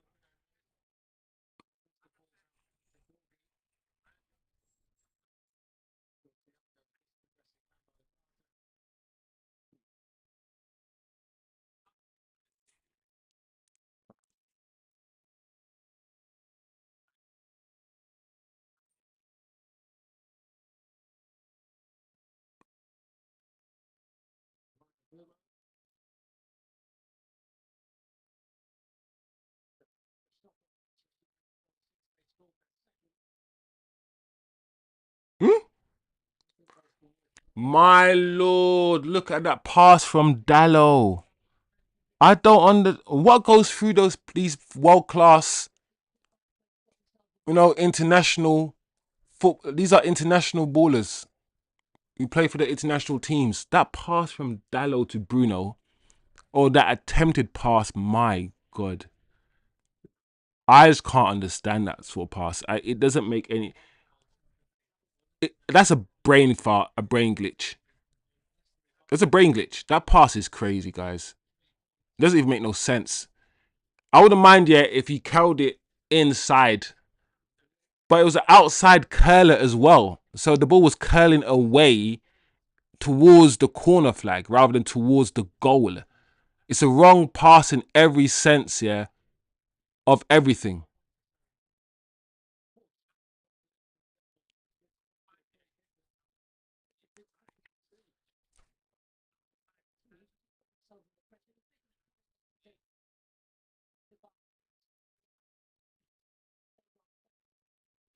I don't know, man. It could easily be seen as a shoulder barge, but yeah, bit too much arm, from Dillit in that tackle. So now they've got another set piece. To be fair, whether it was a throw in or whether it's a set piece, I think it's the same thing for Brentford. Brentford have now, listen, football, yeah, in the Premier League it's gone backwards. Life has gone backwards. Politics have gone backwards. Everything is going backwards. Standard of living has gone backwards, and football in the Premier League is now becoming more Stoke-like than ever before. Like Liverpool, Arsenal are doing it. Everyone's is doing a Route One. Let's be like, we've got a whole full circle when it comes to football. I hope you guys understand that. We're doing a full circle thing now with life and with every aspect of life. Movies, music. We're going back to boot the ball up, throw the ball in, long corners, direct football, dead boring football.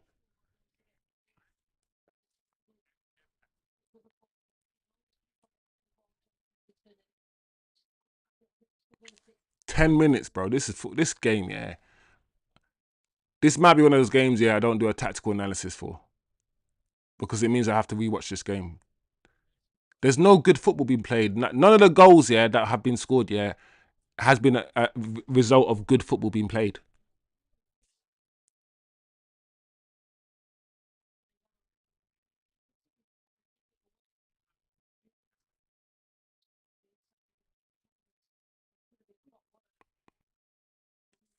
$10 gone, people.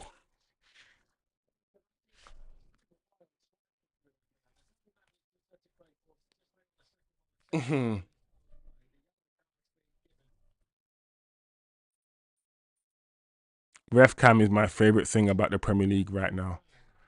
Well, that shows how shit the Premier League is, isn't it? If that's your favorite thing, Tacklish. The league, yeah, I'm not gonna lie, the league was poor last year. Liverpool didn't need to play good to win the league. I watched a lot of Liverpool games and I was like, this team's gonna win the league? This Liverpool team? And even now,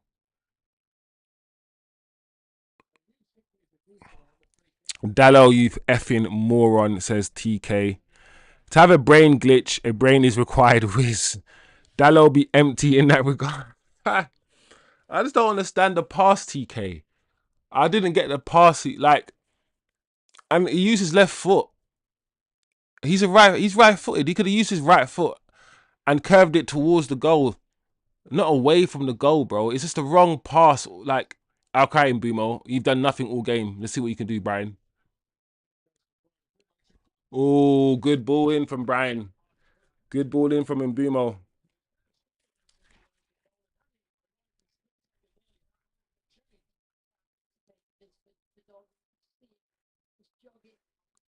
Oh, unlucky.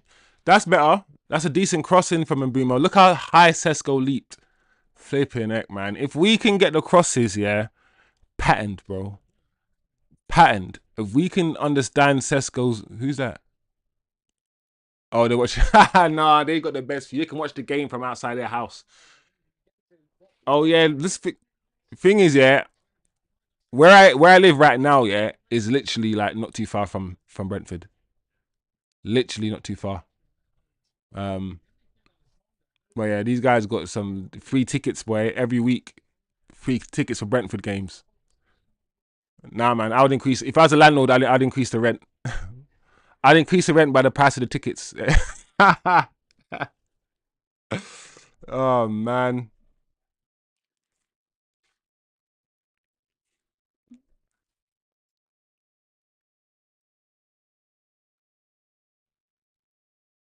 this is bro. Oh my gosh,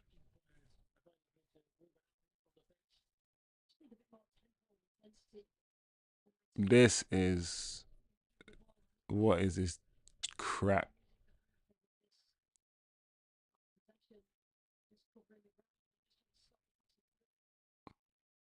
Got a bit of possession on the ball.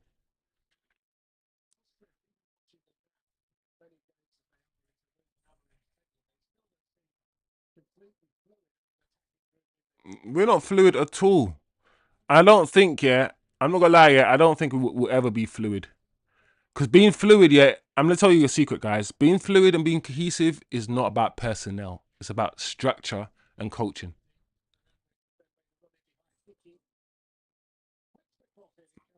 Fernandez, Bruno should have tried to get it in straight away.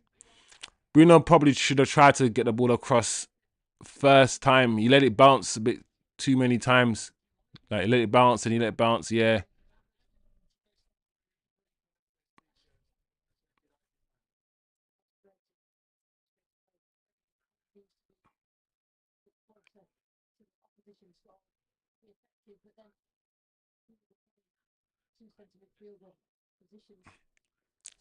Bruno can't play in one of the two tens. He can't, bro. I'm tired of people having a conversation about Bruno being playing high up. And he can't play in any. The thing is, we've seen him. We've seen him. He can't. He's not that guy. His qualities are best placed further forward, but the way that we play, those two tens are not for. Those two positions are not for Bruno. They're not.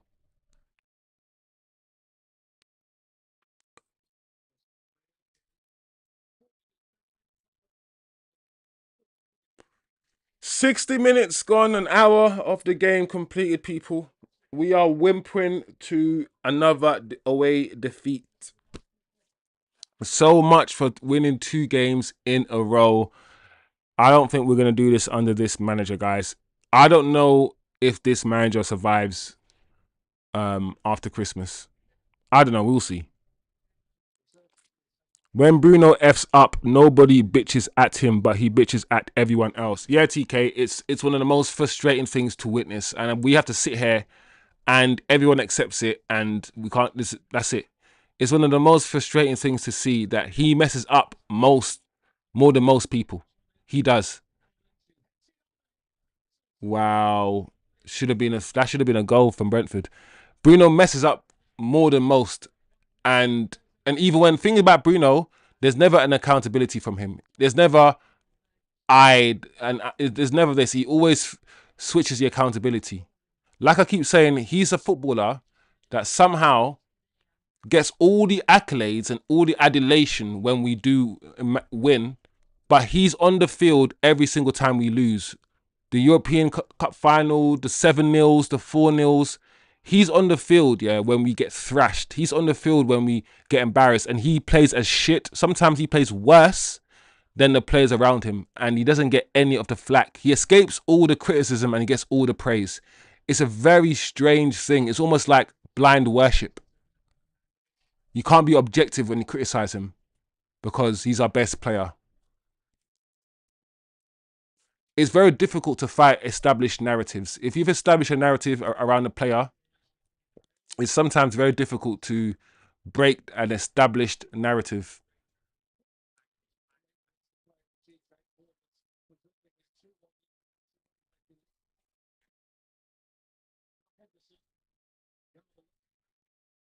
Yeah, man, this game is not good, man. Do you mean we will never be fluid with Amrim? I just feel like, Eddie, I feel like we haven't seen us really be fluid. We've seen moments where we looked okay, but we are fluid, yeah, because, oh, oh my gosh. Should have been, like, how many chances are Brentford going to get to score? This game should be done. This should be a 4-1, at least 4-1 to Brentford. They're the only team that's creating chances.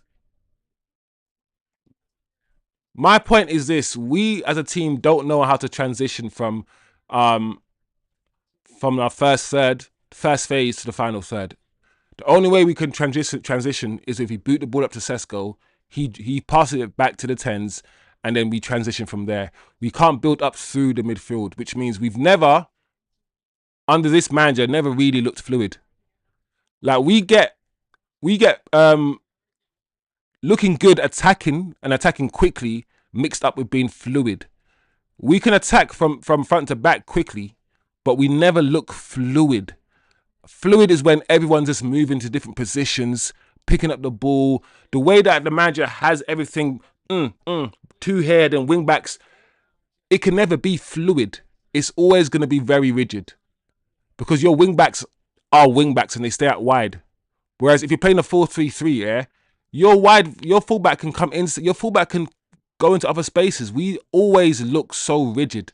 And I don't know if it's a personnel issue because I feel like no matter who you have, yeah, you should be able to look fluid. I feel like the personnel should stop you from getting an extra step, i.e., I don't have the quality needed to finish off the move. The reason why we're not scoring goals is because we don't have a good striker.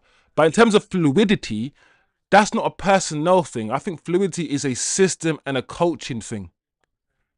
I think you can still look fluid, yeah, with shit players. But the difference is those shit players are not going to get you over the line because they're not going to score goals. But you can still look fluid. We never look fluid. Ever look fluid.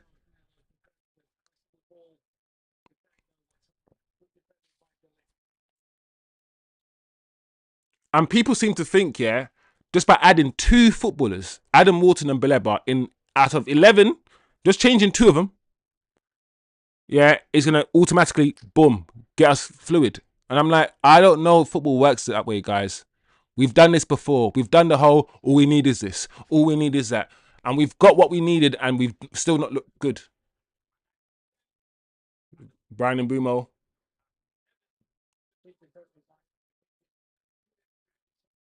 Yep. Goal kick. Let's just finish the match, bro. I'm done with this game. I'm done with this game, man.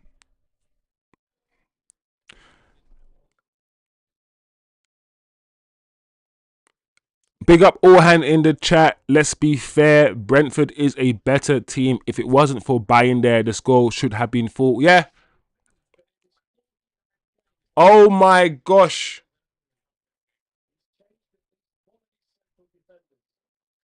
What's he done now? What change has he made? Has he made us more defensive or attacking? What's he done? I see Euro and Mainu coming on for Maguire and Ugarte. So does it mean, guys, that he made a mistake starting Maguire? Because in my team, I didn't think he was going to start Maguire. Has he made a mistake starting Maguire? Because Maguire is the reason why we conceded the first goal. Because why didn't he let Lenny Euro start? I think every Man United fan around the world were absolutely surprised that Lenny Euro, our best defender, is not starting. This guy benched the only consistent defender we've had in the last 2 years. The guy that gives us a 7 out of 10 in almost every game. He benched him for Maguire. And now, 66 minutes. He's the only manager that I know subs off defenders. Because we know, as football fans, don't fuck around with your defence. Your defence, yeah, is the one area of the field, yeah, that you actually need understanding and cohesion. I need to know when to step up, when to step out, when to flag for offside. Cohesion, yeah, is essential for defence. It's the only thing that matters in defence. Talking to each other. Understand. In attack, you can have calamity. You can have the kamikaze in attack and sub this guy off. And because sometimes being unpredictable is good in attack. So you can fuck around with your attack. Your defense, leave your fucking defense alone, bro. Just leave it. This manager has made defensive changes, in every game this season. Look at Brentford.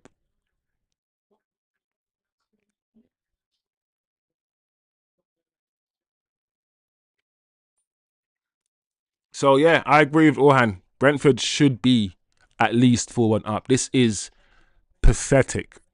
Pathetic by Manchester United. If this manager doesn't get fired after this, and he won't get fired, he won't. Dallo getting burned again.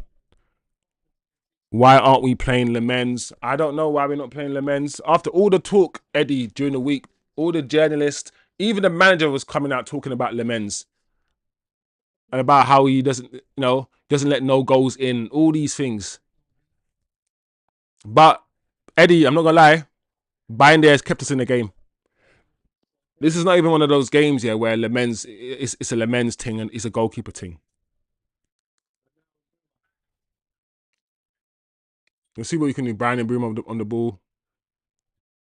Yep, one of those games. Bryan Mbeumo, I could keep saying he's been worse than Cunha. Bryan Mbeumo has been absolutely shocking today. He's been absolutely shocking. The two players that we have bought for £62 million each have been the two worst players on the pitch, and that's a fact. Cunha has been absolutely shocking, and Mbeumo has been worse. So what's the fan base gonna do? Are they gonna treat them like the way they treat Ahmad, or what's gonna happen?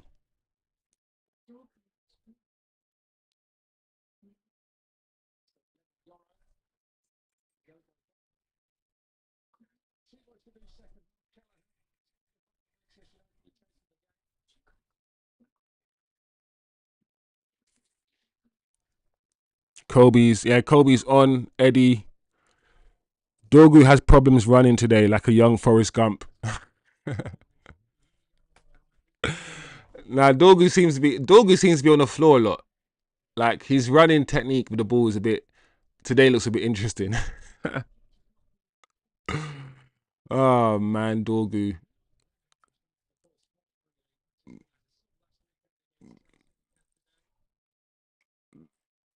Eddie says Dillit is our best defender. I see why you say that. I wouldn't disagree with you. I don't think it's an argument or a sword I'm gonna die on. It's not a hill I'm gonna die on when I say Lenny Euro is our best defender. I like Dillit, so if you think Dillit is our best defender, like I get it. I get it. I still think Euro. I think out of the two, Lenny has been the most impressive out of the two. But for me, Dillit has been very consistent and very sound.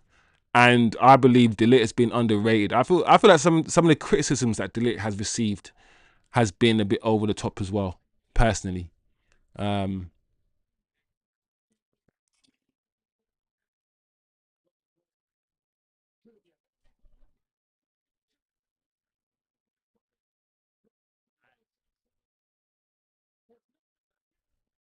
Penalty? Oh my gosh, we've got life. We've got life from the heavens. Like manna falling down from the heavens. We've got life. When I said to you, this is what we needed more. Why? Yes, that's a penalty. I'm not gonna lie to you. Why don't we do more first time balls? Whenever Ahmad, Bryan Mbeumo, whoever it is on the wings, Dorgu, we like to take 2 or 3 touches, set ourselves, and put the ball in. Stop that. Sometimes, well, we know speed of play is important, right? You have to play the ball quickly to get players out of position. Slow it down, you allow players to get back into their position, right? So why can't we just do first time balls across the box for Sesko? Like Cunha, the reason why that chance was even possible is Cunha didn't take a touch or 2 touches. He didn't control the ball. Cunha knew that it had to be a first time cross. Get the ball, bam, first time cross. That is what I mean by cohesion and understanding. That was good from Cunha. The first good thing he's done all game. That first time cross. Every time Cunha's had the ball, he's received it and he's wanted to dribble. He's wanted to do something flash. No, Cunha. Sometimes simple is best. Ball to Cunha, first time cross, foul. Boom. Bruno, this is your speciality. 100 goals scored, 40% of them have been penalties. And I am not one of the few people that understand your numbers are fraudulent. Your numbers are fraudulent. 40% of your goals have been penalties, and at least 50% of them, or 50 to 60% of them, have been set pieces. Also, yeah, should it be a red card, guys? And if we listen, we are jammy. We are dodgy jammers. We are dodgy jammers. If we get another red card today and we go on to win the game today, I beg you guys, don't take a lot from the game. Don't overanalyze this game. I beg of you, because what's going to happen, guys, if we somehow win this game, if we somehow turn this game around, yeah, people are going to be arriving at certain conclusions that they shouldn't be arriving at. The only conclusion, if we win today's game, is that we were crap. Oh, it's too soft. Oh, no, I just thought about it.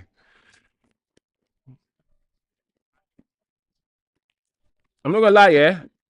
How is it not a red card though? How is it? I don't understand the red card rules. Why isn't it a red card?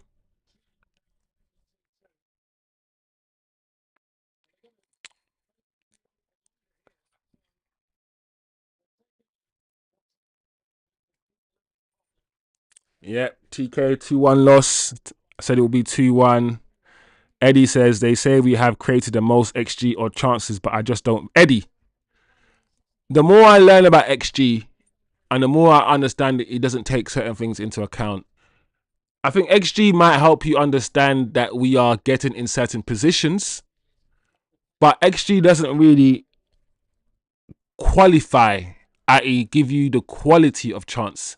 It just explains that some sort of system believes that this is an opportunity and this is a chance. But what is a chance? If the ball falls onto a right footer's left foot, for instance, is it as good a chance as it would have been if it fell onto your right foot? XG and stats, bro. I always tell people this, and we all know this anyway. Use the stats to support what you see with your eyes. You know, if you can. But what we have is stats is good for people who don't watch the game. If you are a pundit who's commentating on the game, who wants to review the game, you just look at the stats, see that Bruno scored, see whatever, and then from the stats you make your conclusions. It's wrong. You have to watch the game and then use the stats. There we go, Bruno. Oh my lord.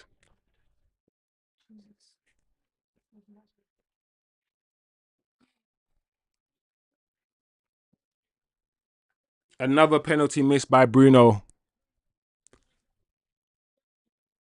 I don't understand why Bruno has changed his.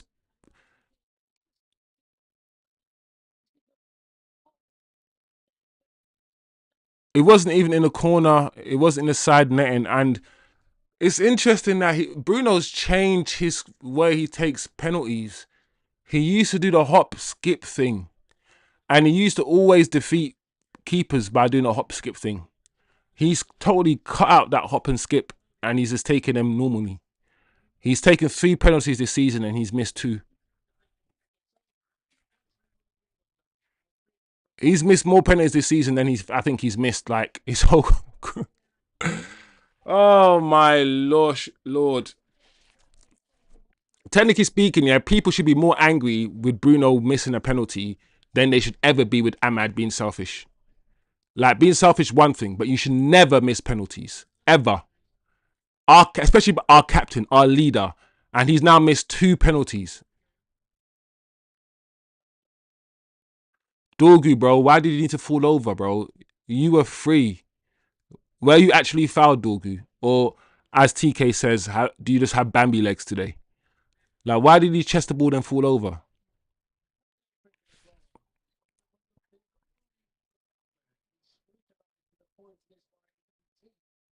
Yeah. We don't deserve to. You know, yeah. I'm a Man United fan, and I want my team to win, obviously. But we don't Oh my lord! Look at Shaw. Shaw got mastered off the ball. We don't deserve to win this game or to get anything out of this game. We don't. We've been by far the worst team, and I felt like we're gonna win or we're gonna get back into the game by a dodgy little penalty.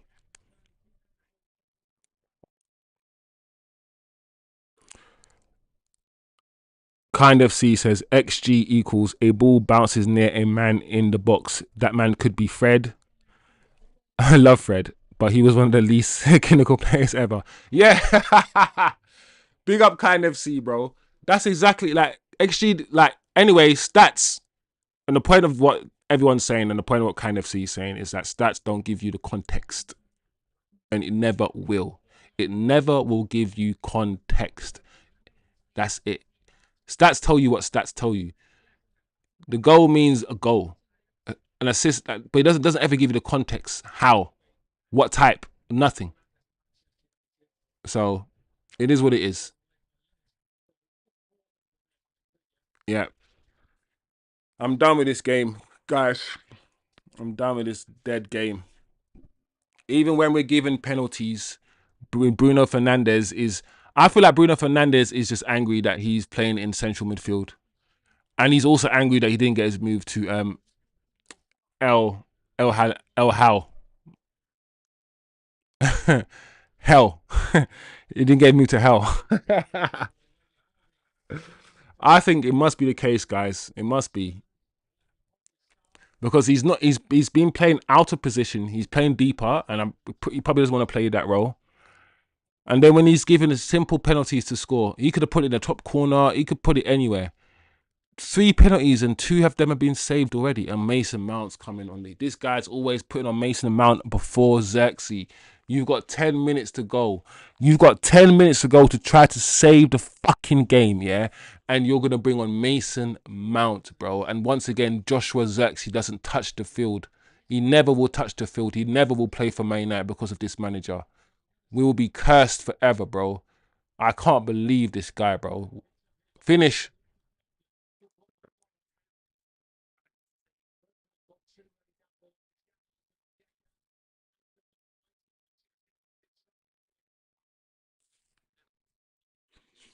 Ah, man. 100 million pile of shit, Bruno. I can't believe the fan base. The fan base here would rather turn on Amad Diallo, yeah, and keep it nice with Bruno. Bruno's the reason, yeah, why we're not 2-2 right now. He had an opportunity to score another penalty. Is another penalty given to him and he missed. Why is Bruno taking penalties, yeah, when our striker's on the field? I hate the fact here that Bruno is on every single set piece. Every single set piece this man is on. And his stats are so skewed because he controls everything. He centers, everything is centered around him. But Ahmad's the one that's selfish. Ahmad's the one that's glory seeking. Ahmad. When we've had this player, Bruno Fernandes, for the last 5 years doing this. Nah, man. Don't piss me off, bruv. Don't do it.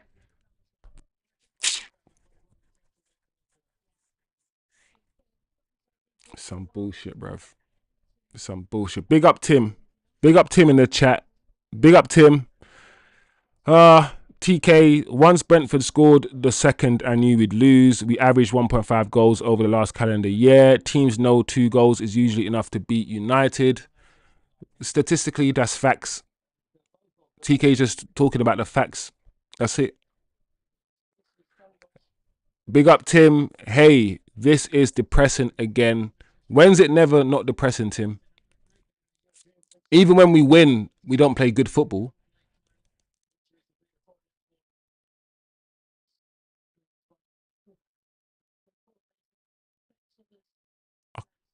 So who's Mason Mount come on for? I didn't even clock. Who's Mason Mount come on for? I just looked down for a second. I don't know who's he coming for. Let me see. Bruno's still there. Mount is still there. Dorgu's still there. Sesko's still on. MBEUMO's still on.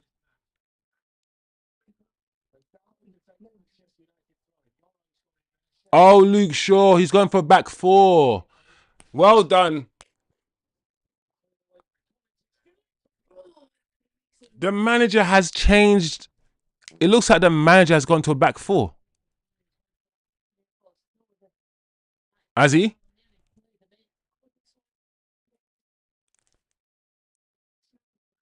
He must have gone to a back four, guys, right? I wasn't paying attention. I think Shaw came off. So if Luke Shaw's come off for Mason Mount, yeah, he's going for a back four.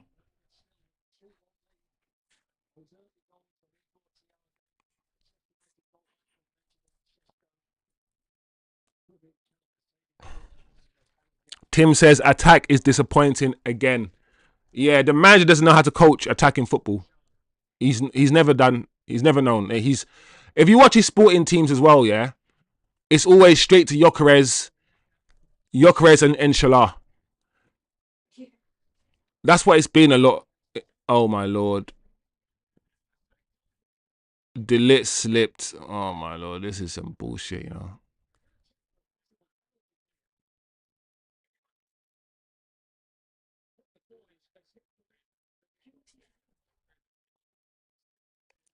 Big up Tim in the chat, people. Um, Osman says that penalty foul is nailed on red. No attempt to play the ball, and yeah, I just don't understand. But we were already told before the game that the VAR guy is anti-Man United, and he's made loads of mistakes already. So it is what it is. Kind of see back four. I lie, I tell, man. What happened to you? Yo, it looks like we've gone to a back four, which means we must be playing a midfield three and a front three. All right, so he's the manager with 6 minutes to go is fully going for it now. He's got Dorgu off now. Now he's got Xerxes on. Poor Xerxes. I feel so sorry for Xerxes because he's not a player that comes on to affect games. That's not him. He's a player that starts games. Sesko probably will come on and affect a game more than Xerxes. Like, what are you expecting Xerxes to do right now? You know, this guy. Dorgu gets a yellow, but they get no card for their penalty. Bro, I don't even want to think about that because it makes no sense. At least a yellow card for pulling a man back, and you're the last man in the penalty box as well. And no card, no nothing. It's the psychology of it, man. It's the whole here we go. I think it's the whole thing that because you've already been punished with the penalty is like your punishment, right? So because you've been punished with the penalty, they don't want to give you a card. I've seen it happen so many times. It's just weird.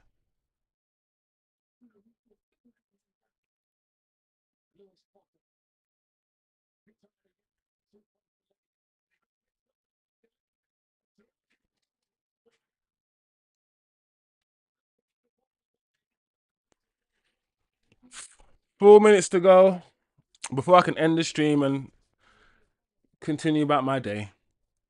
What a waste of my time. What a waste of our time.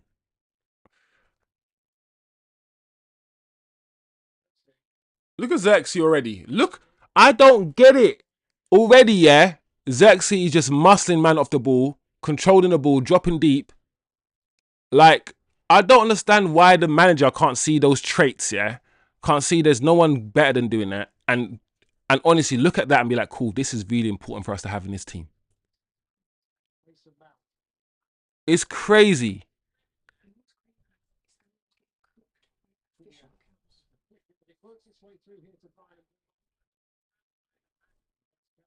Amrim has to leave, guys.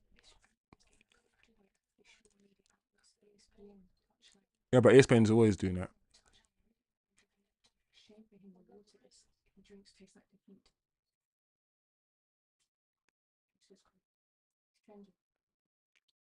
Come on, guys. We have to get our football club back. We have to get this manager out. And Ineos as well, because Ineos are complicit. I know some people have defended Ineos, but Ineos kept Ten Hag for longer than they should have. They didn't want to get rid of him in flipping after the FA Cup win, spineless. Then they hired this guy, wrong guy, and they're keeping him in the job, spineless. Ineos have to take responsibility for this.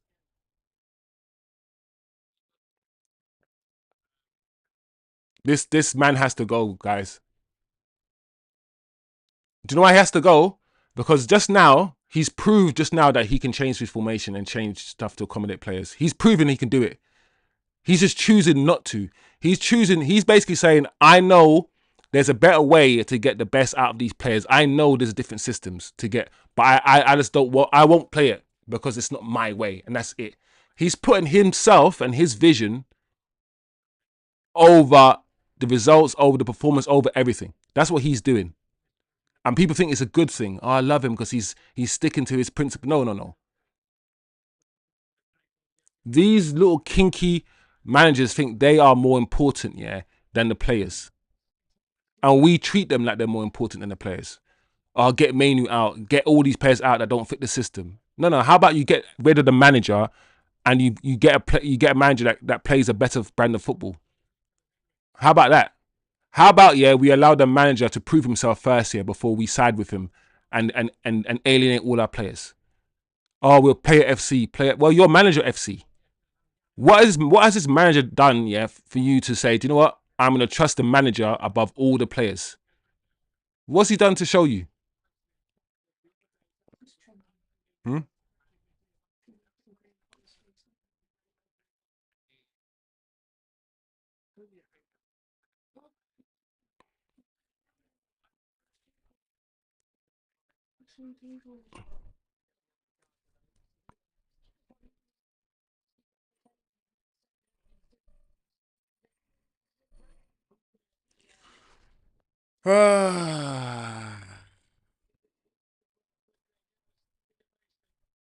What another game. Just like, was it the Fulham game that we got a penalty in the Fulham game, but we didn't score, and that's the reason why, and we didn't win either. Yeah, it was the Fulham game, wasn't it? Another game, another gift. And this is the thing, guys. This is why I'm also frustrated, because we don't play good football. We never have under this manager. We've never seen it under this manager. We've seen it in little glimpses, but that's it, right? And every time we get given an opportunity like a penalty to save us, we don't even take that either. We don't even take it. The Brentford. This is some crap. This is some bullshit.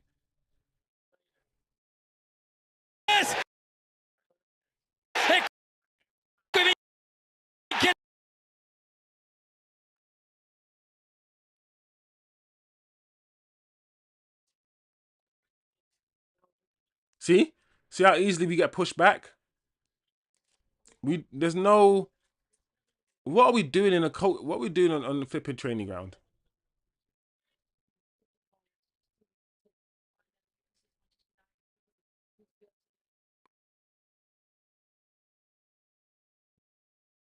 Yep.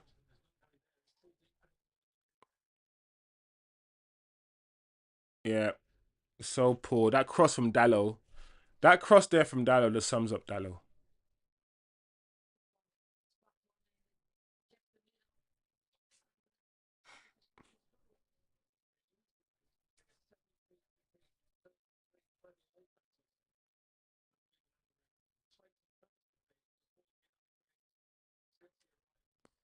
I'm dead, guys. I'm soulless right now.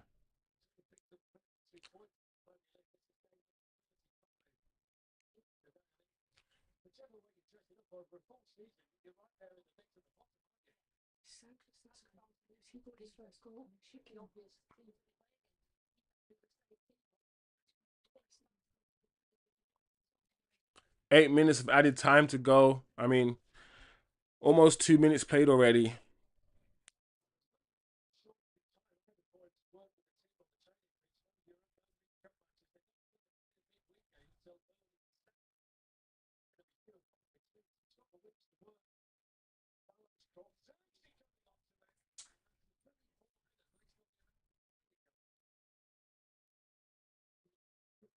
I don't want to hear the commentators say that Zex's header was a poor header. I don't want to hear them. They come alive, and that's the first thing, yeah, that they've said, yeah, all game that was poor. We've seen poor football all game, and the one moment, yeah, Xerxes headed the ball over the bar, I'm hearing that's a poor header. The the the unconscious bias, yeah, from commentators is another reason why I do YouTube, bro. I can't stand some of these commentators, bro.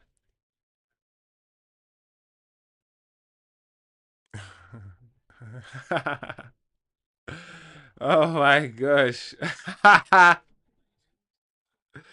No way. That's funny. That's funny. Come on, Brighton. I mean Brentford. Score your third, man. Hurry up, please. Score. Come on, guys. Hurry up, man. Score your third goal. You should have at least been 4-1 up. There we go. Oh, unlucky.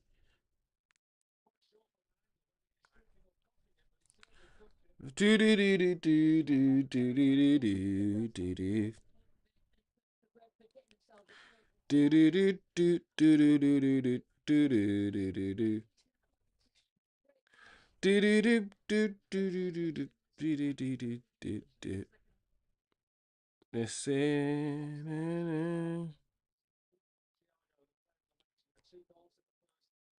Come on, man. Come on, Brentford. Let's get this manager out. If you can't win the game, at least give us some more goals, bruv. If Man United can't win, at least beat us by a few more goals so we can get this manager out of there, bruv.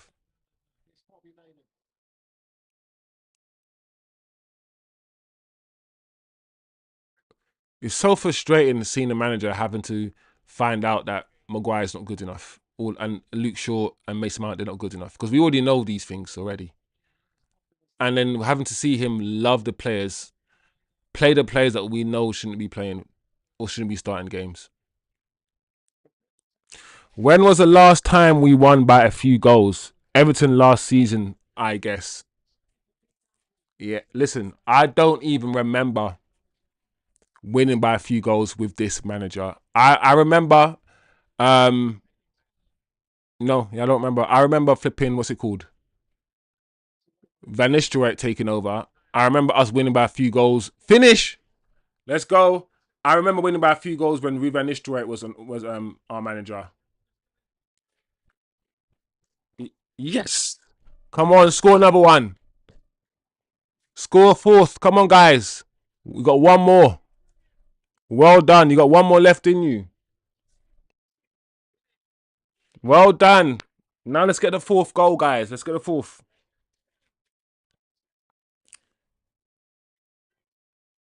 Let's get the fourth now. Let's do it.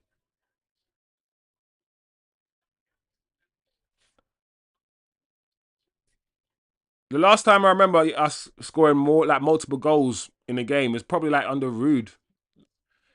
Like we faced Leicester or something under Rude, and we beat them like 5. Was it 4-1 or something? I can't remember. What a finish, man! Listen, I could blame Bayern there. I could, but the way that the ball swerved, oh, the ball went past Bayern there, bro, before Bayern there even dived, bro. Like he slapped that. And my question is, why do you think, guys, no one could finish like that in our team? Why do you think like Sesko, Cunha, none of our strikers can shoot the ball, can hit the ball like this? Why do you think when Cunha shoots, every single time Cunha shoots, he's scuffing the ball. He's not connecting. Why do you think we can't strike the ball hard and low? Look at Brian and MBEUMO. Why did you leave Brentford, Brian? Brentford are a better team and they will finish in a higher position than Man United. They will. You've left a better footballing club. They've sold their two best players and they're still much better. This is what it is, yeah. Imagine being Man United, yeah, spending £61 million on Brian and MBEUMO from Brentford, and then playing Brentford, and Brentford bending you over and slapping your bottom. Like, yes, we sold you a player for £70 million, but we're still much better than you. Like, embarrassing. Brentford's one team, yeah, I did not want to lose to. I don't mind losing. I'd rather, lose to Chelsea last week and beating Brentford. Give me the Chelsea loss, reverse that decision, and give me a Brentford win. Give me that. Give me that performance against Chelsea. Give it to me now. I'd rather us get slapped by Chelsea 3-1 than get beaten by Brentford 3-1.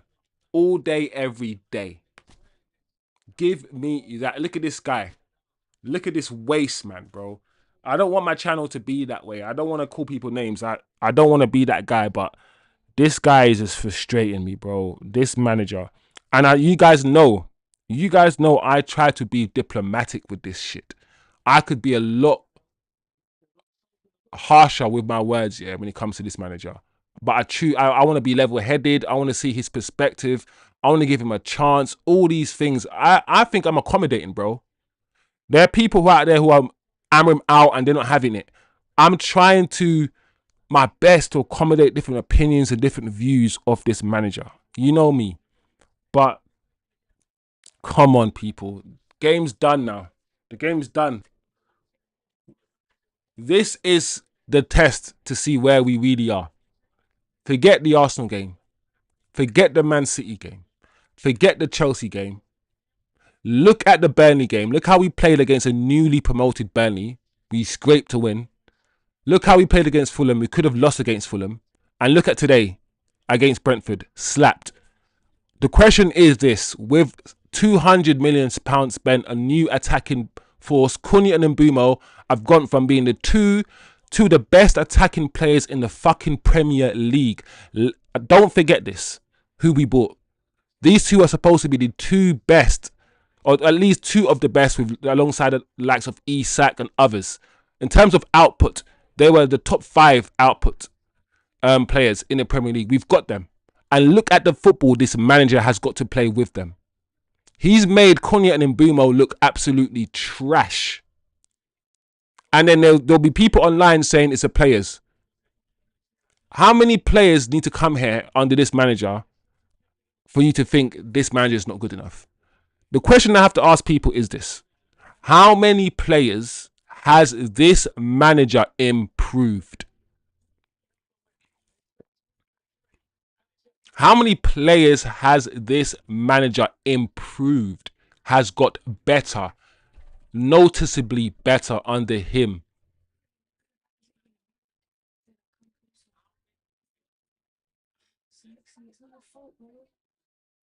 One game a week is going to feel like this. Get used to it. Lock this feeling in. This feeling that we're all feeling of hopelessness, of dread, of anxiousness.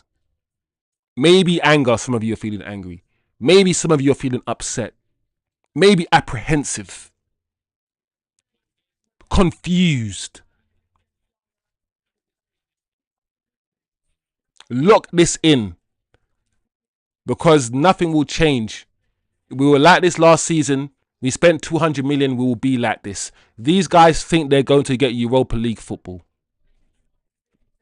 They think they're going to. This manager is so cozy with these Ineos and these owners that these guys are all laughing and shit on the way, like at the train station. So cool. I will no longer emotionally invest myself with this team. The community, sick. You guys, sick. Sick community. Yeah. I'm going to keep going on, keep watching these games, keep doing my shows. We're going to have a laugh. We're going to have a fun.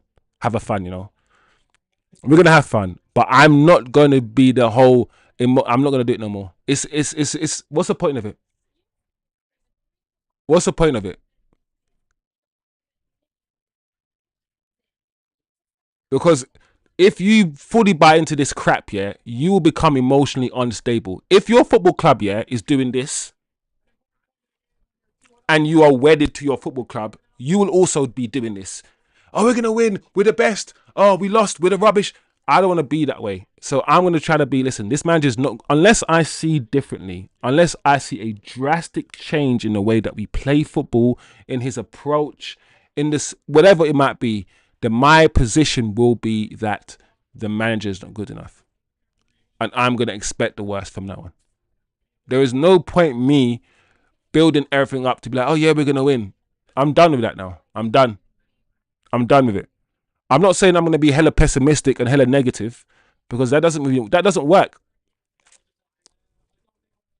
But no fake optimism, no toxic positivity. Anyway, man, let me see what you guys are saying. Let me see, because you guys must be chatting, because if I don't want to see people being happy. I don't want to hear it. I don't want to hear no happiness. What a goal, says boo, I'm out, disgrace. TK, I'm sorry, bro. Go back to sleep, TK. You know, it's 6:30. It's 6:30 in Canada where TK is. So go back to sleep, my guy. Your sleep is more important than this crap. Eddie says, do you think this is enough to get... Eddie, listen to me, bro. Any normal club would have fired this man after the Europa League final. We've gone past, is this enough to get the manager out? Potter's been fired. West Ham, like... Ange Postecoglou got fired after winning the Europa League. Man United, yeah, should have fired this man 50 games ago, even though he's only had 31 games, if you get my point. We've gone past the whole, is this enough? We've hit the bottom of the barrel. We finished 16th or 15th last year. We've more than hit the bottom. We've more than hit the bottom. Brentford lost their two best players, played Man United, who have one of their best players, if not their best player, and beat us comfortably. It wasn't close, guys. That's what I want you to understand. Brentford are not a good team, but this result wasn't close. We were nowhere near. And the reason why we beat Chelsea is because Chelsea went down to 10 men. If that game was 11 against Chelsea, it would have been different. It would have been different. And we just about managed to beat Burnley, a newly promoted team. We have actually got worse.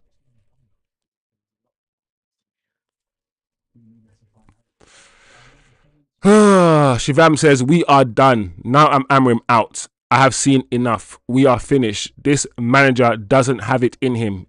Gave too many chances, says Shivam. Shivam is now Amrim out. He's had enough. He's had enough. Let's see, guys. Let's see if the tide is going to turn.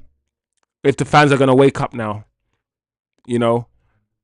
Kind of see that other player done well to loop it past our entire midfield. That's football. Yeah. We can't play football. We're shit. End of. It's like this manager has got us playing this rigid football as well. It's just like, yeah, Turkish says, Amrim post-match interview. If you don't want me, I'll leave. Yeah, that's the sad thing. He's gonna come with all of these things like, I don't care about being here. You know, if you don't want me, I'll leave. He'll come with all this half-hearted, blasé comments like he doesn't care about the club, and then fans will watch it and fans will be like, I love Amrim. Let's sing Amrim's song, Amrim in. I'm like, bro, people like to be oppressed. People like to be punched in the face. I don't. Whether it's because we have the royal family, so people are used to being, I don't know, under someone's thumb, but bro, I don't worship nobody. There's nobody. I'm not gonna sing this manager's song, bro, in the crowd. For what reason? For what was he done, bro? Jerry says it's time to go. I think 32 points from a possible 99. 32 points from a possible 99, says Jerry in the chat.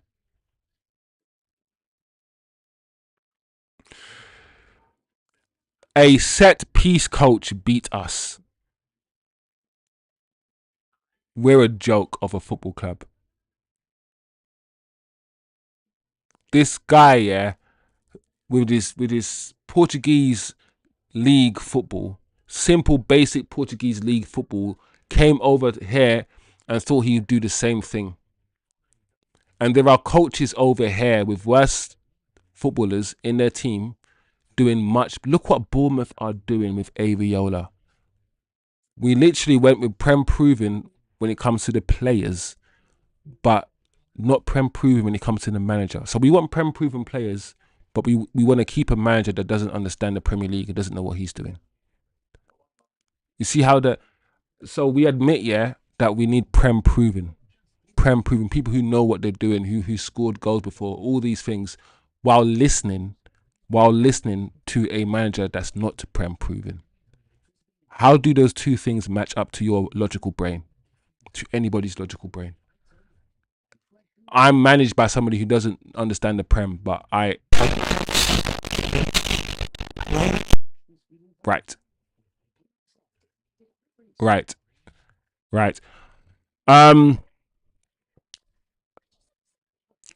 Kind of C says, I'm already checked out. I only woke up early here because I'm traveling today.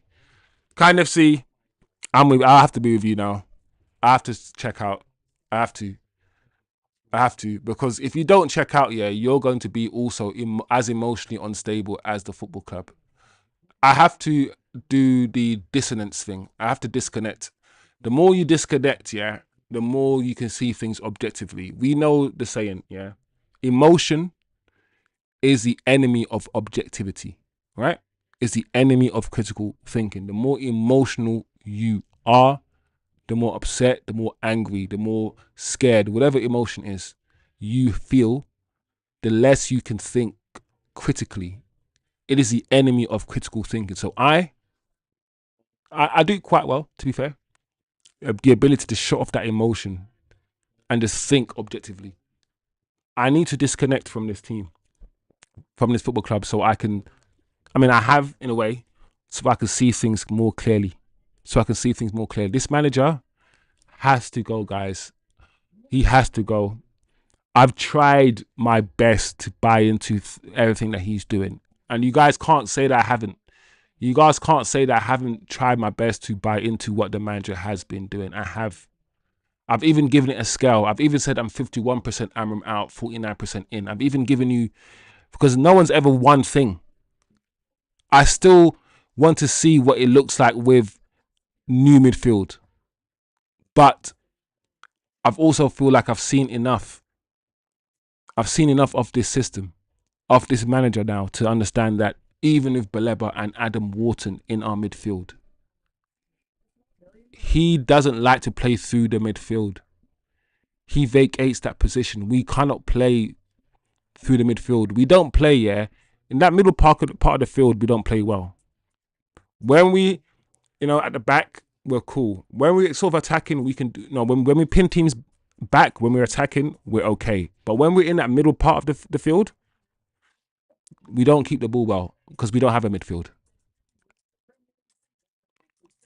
And what's also frustrating, guys, is that the manager actually tried something. The manager actually, I feel, yeah, the fact that this manager went 4-3-3 or 4-4-2 towards the end of the game shows that he's under immense pressure. This manager comes out every time saying, I'm not going to change. I'm not going to change. The fact that this manager moved away from his back three defenders and went to a 4-3-3 later on in the match is evidence that he is under pressure. You do not, abandon your principles, as the manager has said many times, if you're not feeling it. He had to abandon, for the last 10 minutes, he abandoned his system, his formation, and he went traditional. We still conceded, but he abandoned it. We saw it in this game. The first time ever since this manager has been here that we saw him go to a back four. And he even took off Dorgu for another attacking player. He went for it. So that to me shows, one, he can adapt if he wanted to, which means his stubbornness so far has been totally just on him. And that's it. Because he's shown that he can change, he can adapt. It also shows to me that he's clinging on. He knows how serious this game was. He knows how much we need to win this game. Yeah. Eddie says yes, he needs to go now. I made up my mind. I tried with him. Listen, listen. As long as man them yeah can say, listen, I I went through this process. I approached this process with an open mind. I wanted to see what he's got to. That's all we can do. Give the manager a year, see what he does, look at his tactics, look at his system, look to see what he's implementing. Give him a chance. I think we've all given. Listen, bad results after bad results. You know, man's broken so many records. I thought Ten Hag was breaking records. This manager said to Ten Hag, hold my beer. Came in and broke even more records than Ten Hag did. I think, yeah, we've all given him a chance. There's people who've been hammering him out, yeah, since his 10th game of the season. I think most people in this chat have given Amrim a good and fair crack of the whip. I think we've been fair, and we've now got a sample size. We've now got a decent sample size now to make up our minds, people. To make up our minds. Yeah, bro, 50 games ago, kind of see. Oh,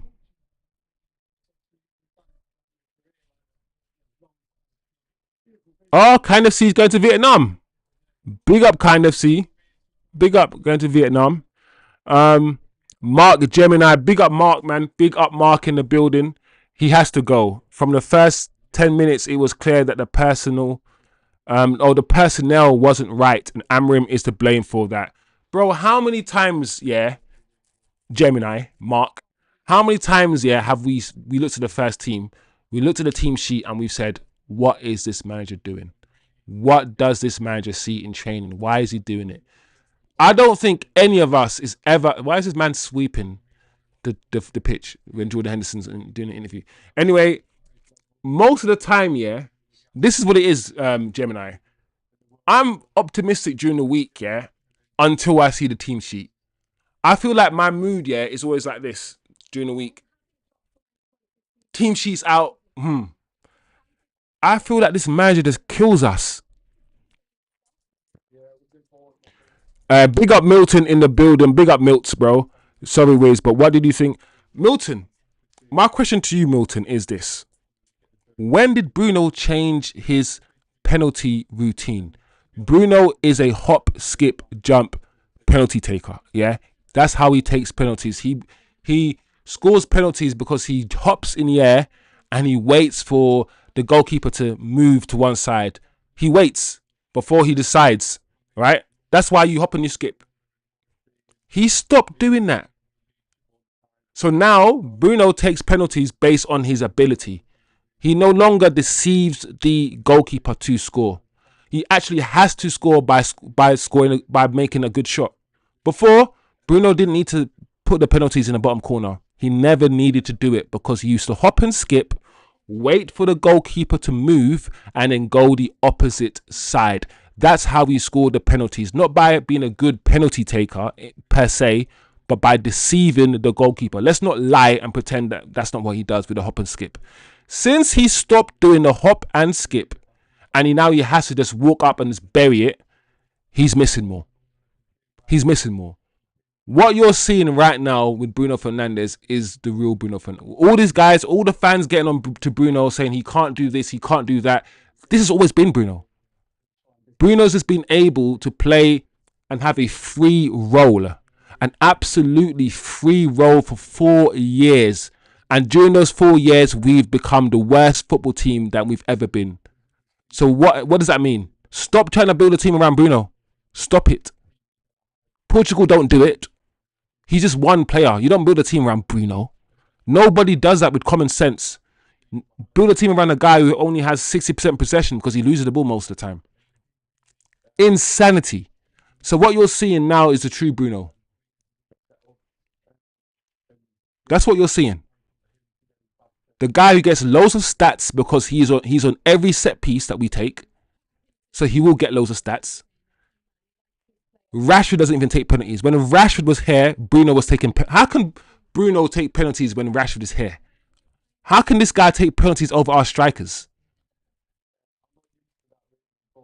Come on, people, man. Start asking questions, bro. You can stat pad all you like, bro. I watch football and I can see who's good and who's not. Mark Gemini says, sack him at the press conference. Turkish, what's Turkish saying? Big up Mark, bro. I'd sack him as soon as he gets back into the change rooms. I'll sack him. The fact that Jim Radcliffe is now at the training grounds. Okay, put it this way, guys. You do not want your actual boss, the CEO, whatever it is, in the office with you, hovering over your shoulder. So the fact that Jim is even at the training grounds these days is not a good sign. Mark Gemini says, I don't want to hear nothing about Bruno waiting to take the penalty. He's a professional and it's his job. That penalty was shocking.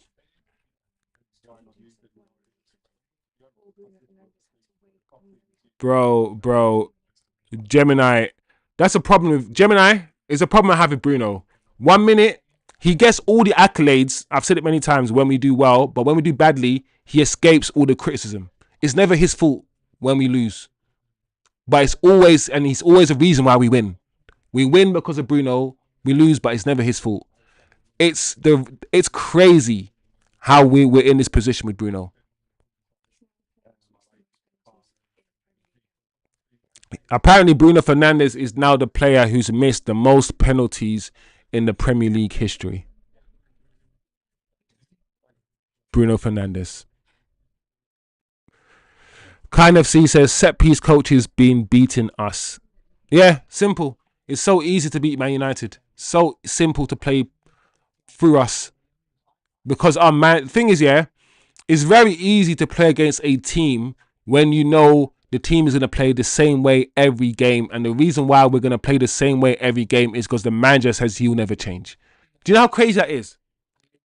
I will never change the way I play. I will play the same way all the time.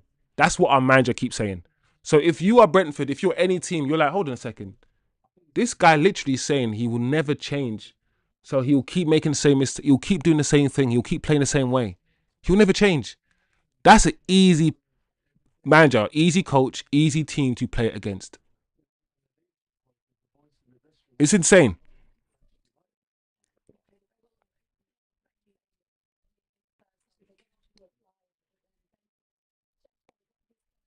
Amrim walking up and down the touchline or shaking his head as soon as he walks out into the pitch, can't fill the players with confidence. I've said also, guys, backing up Mark's point right there.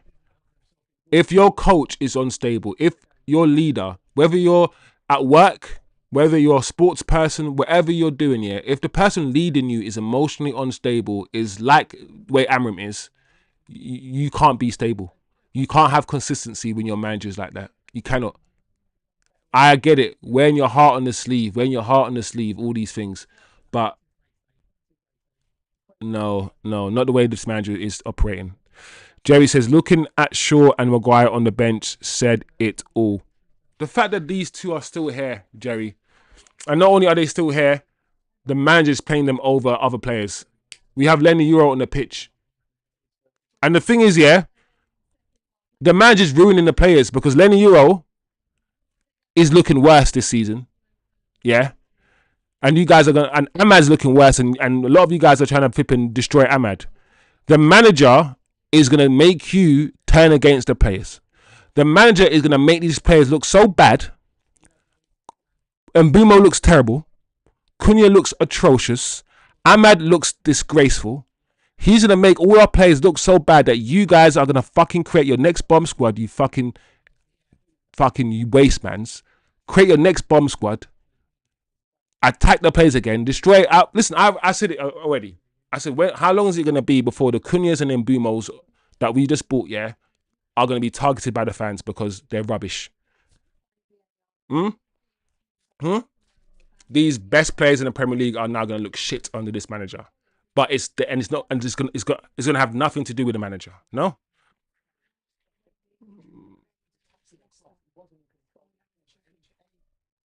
Wow. The last away day victory, the last time we won away in a Premier League was against Leicester City. And of course, they're now relegated. Shaw hasn't had a good game for United in 20 months. Why is he starting before Heaven or Euro? Says Mark. Mark, you're asking the right questions, bro. I don't understand. I don't understand it. We've seen Lenny Euro play left centre back, and he did it very, very well. I don't understand why he can't play there instead of Luke Shaw. I just don't understand it. I don't get this manager at all. I don't get it. Most of us don't understand, but clearly Ineos have drank the Kool-Aid. They bought into something that I don't get. I would love to be there in the boardroom at the end of the game, after the game. The debrief that I assume every manager has a debrief. Talks to Wilcox, talks to these guys, talks about the game, what went wrong. I would love to hear his debriefs because he clearly has to blame the players. He can't blame himself. He can't. If he blames himself, he's gone. So he has to keep saying things like, oh, I think the players this or the players that.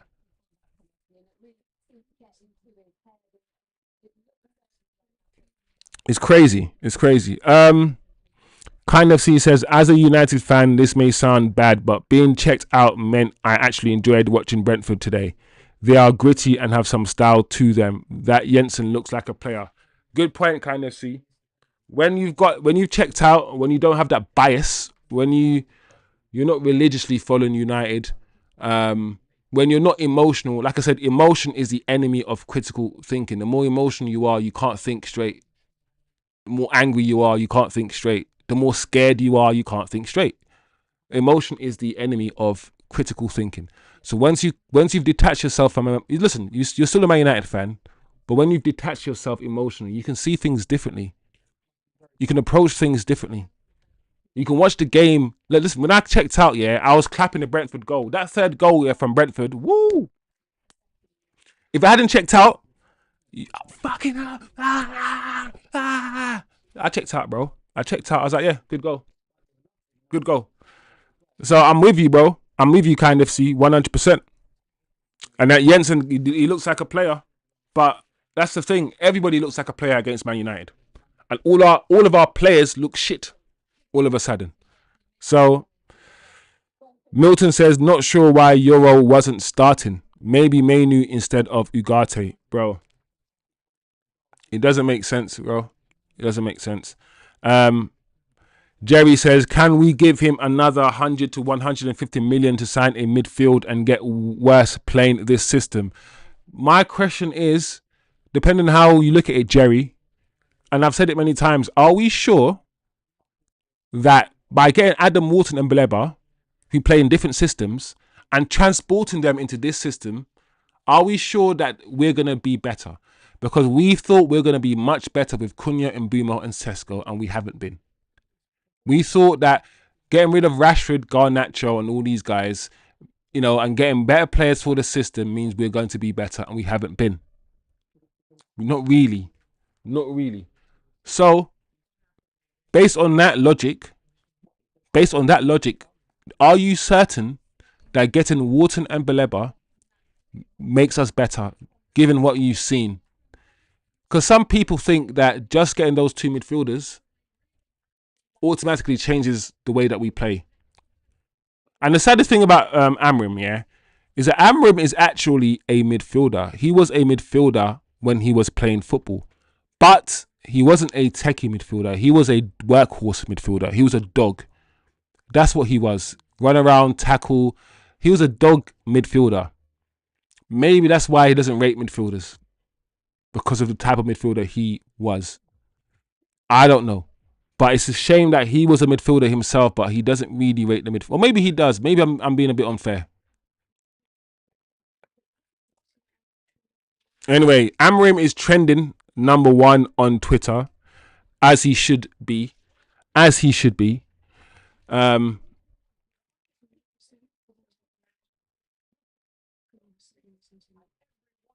what's the problem then?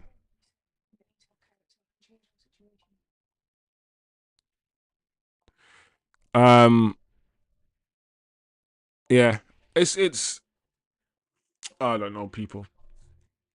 I don't know, people. Mark, what's Mark saying? How can we leave our fastest defender on the bench and have Maguire doing 1-on-1 over 30 yards. Criminal behaviour. Mark, I'm not going to lie, bro. When you say it like that, when you put it like that, you know, sometimes when you put certain things in a certain way, it just sounds crazy. We're playing in the Premier League, right? And we have, as a fan base, already concluded that Maguire cannot play in a high line. We saw this under Ole Gunnar Solskjaer. Maguire killed Ole. We saw it under Ten Hag. Maguire killed Ten Hag. We've seen this man, this defender, he cannot play with a high line because he has no pace. He has no mobility. He's called the fridge for a reason. So what does our manager do?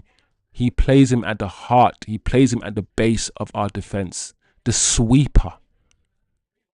Yeah. And leaves our fastest defender, our most agile defender, our most mobile defender on the bench in the Premier League. That's what he did. So every time this manager does something crazy like that, I always got to think, why would he do that? What is his? Because he has to have a thought process behind all of his decision. And the only thing I can think of is Maguire is better in the air than Lenny Euro. So when those long throw-ins that Brentford do and those corners come in, Maguire's going to handle that. De Ligt's going to handle that better than Lenny Euro. Chelsea scored that header, yeah, last week because of Lenny Euro. Lenny Euro didn't jump. That's a weakness in Lenny Euro's game. He's not aggressive in the air, right? So that's the only thing I can think of. But then you have to weigh up. What are you giving away? What are you sacrificing? The trade-offs are real. I keep saying there are trade-offs all over the pitch. You play Ugarte, you might get more off the ball, but you're getting nothing on the ball. You play Casemiro, you're getting something on the ball, but not so much off the ball. You play Bruno, you're getting no discipline. You're getting him hoofing the ball, but you might be getting a goal. You might get an assist. There are trade-offs to be had with any footballer. Your job as a manager is to get those trade-offs right. When you're playing this guy, know that this guy has certain deficiencies, but you play someone else maybe to hide that person's deficiencies. If you're playing someone short in that position, play someone tall in another position. You understand what I'm saying? You construct your team, a whole team that's greater than the sum of its parts. That's the job of the coach. This coach, this manager is not doing that. Your system shouldn't be God. Your system should not be God. The players are God. I know that we want a manager to stick to his principles and not bend to the will of the rubbish players around us. But the players are not that rubbish that are around us. I could get that, when Ten Hag came, you wanted Ten Hag to stick to his principles, but Ten Hag bent to the will of the players around him, and not everyone liked that. But that makes more sense if your players are not good enough. If your players are actually good players, then bend to their will because you want to get the best out of them. You don't buy Lionel Messi and put Lionel Messi as a wing back and say, oh, I'm not going to center Lionel Messi. I'm not going to bend to Lionel Messi, but I'm going to make sure he fits into my... No. You bend to Lionel Messi's will. You create an environment that gets the best out of Lionel Messi. Your system isn't above Lionel Messi. The players are the most important. Listen, teams don't even play with managers now. It's head coaches. Technically speaking, a lot of teams can play without managers. Pick the players. The coach is coach. The coach shouldn't be God, and his system shouldn't rule above all. It should never be that way. But we've convinced ourselves it should be that way. To the point, yeah, when certain players like Kobe Mainoo don't fit in the system, we're saying get rid of Kobe Mainoo. When Ahmad's not having a good game, we're saying get rid of Ahmad. Anyway, our manager's on the TV right now doing his post-match interview.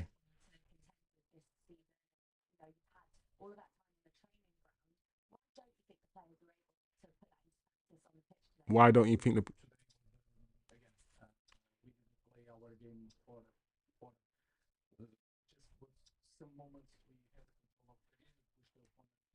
Some moments. This guy's now waffling on my TV, people. Kind of C says Marcel. Oh wait, let me read it properly. Marcel Agosse. And Marcel Agosse, give him time. Yeah, it's true. Marcel is kind of C makes me laugh though. That other day, was it kind of C was saying I was like Marcel. The way that I was insulted, I was like, no, kind of C, don't call me Marcel. What I'm to you, man? You're calling me deluded. Nah, Marcel, bro. Like I said, there are some people with the mentality that you should back the manager until the house. You know, when there's smoke, yeah, in the house, and sometimes if there's smoke, yeah, it means fire is going to come. So get the fire extinguisher out and do your job. There's some people who wait until the whole house is on fire before they take out the fire extinguisher. That's Marcel. There's some people who are like, I'm the manager in. I'm gonna back the manager until the wheels fall off, the bus breaks down, the engine blows up, and then I will be manager out. There's some people that have to wait for everything to blow up, yeah, before they can see what's going on. Milton says, so Bruno has changed his method also. Yeah, Milton, Bruno doesn't do the hop skip anymore.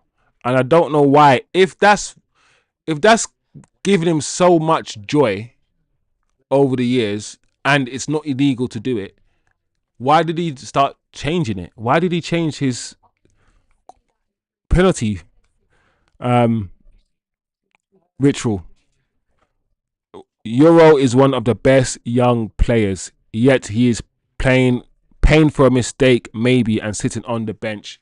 Yeah, the thing about that, Milton, is that the manager is in danger of destroying what he's built and ruining certain players. Like, he doesn't know what this could do to Lenny Euro. Lenny Euro's been so consistent, so good, yeah. I don't know what happened to Lenny Euro, missing 2 games in a row, being bought on. You don't know. So Ahmad's not doing this. Like, the 2 best players here last season for Manchester United, in my opinion, were Ahmad and Lenny Euro. Right? Ahmad last season was the only bright spark, and Lenny Euro, 19, 18-year-old defender, amazing. The start of this season, those 2, Ahmad especially, haven't been that great. This is scary because players like Ahmad and Lenny Euro are supposed to get better now. Keep going up. They are regressing and they're young.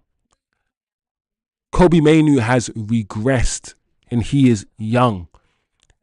If the older players like Casemiro and Bruno were regressing, cool, they're older. But when you have the young talent getting worse under him, it's very, very dark. It is very, very scary. It is. Give him a 21-year-old Beleba and we lose 5-0. What's going to happen to Beleba?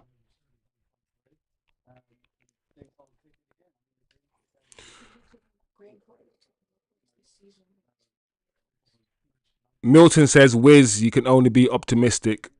No. Listen, Milts, I hear you, Milton. I'm going to try, Milton. I will try, bro. I can't guarantee it. Like, listen, Milton, you can't say I haven't tried. Every stream, I've been trying to get energy, trying to be like, yeah, the match is coming up. I've been trying, bro. I've been trying to be optimistic, but at some point, I have to be realistic. I don't know if you guys want me to be realistic, because if I'm realistic, guys, a lot of these streams are going to be negative. I don't know if people like negativity all the time, you know. Kind of see, how was the Sesko goal? Scrappy goal, kind of see. It was a cross in a box. It fell to Sesko the first time. I think he headed it. It was blocked. Then it fell straight back to him. He shot. It was blocked. Then it fell straight back to him. So every time he shot, it just fell back to him. He headed it, fell back to him. Shot, fell back to him. And then he just slapped it into the top corner the third time. Third time lucky. So a scrappy goal, but he still scored nonetheless, got off the mark. So I'm happy. I'm happy for Sesko. That's the one positive, that our main striker, scored today. But we don't create chances. We don't play fluid football. Someone in the chat previously spoke about us being fluid. Nothing about us is fluid. Everything is so rigid. It's like you can see, yeah, like even when we attack, yeah, you can see the clear positioning and clear shape. It shouldn't be that way. We should be able to go into different spaces. If there's a space there that needs to be occupied, occupy it. Don't just stand in your position because that is your position. It seems as if the system's too complicated. Maybe players are thinking too much.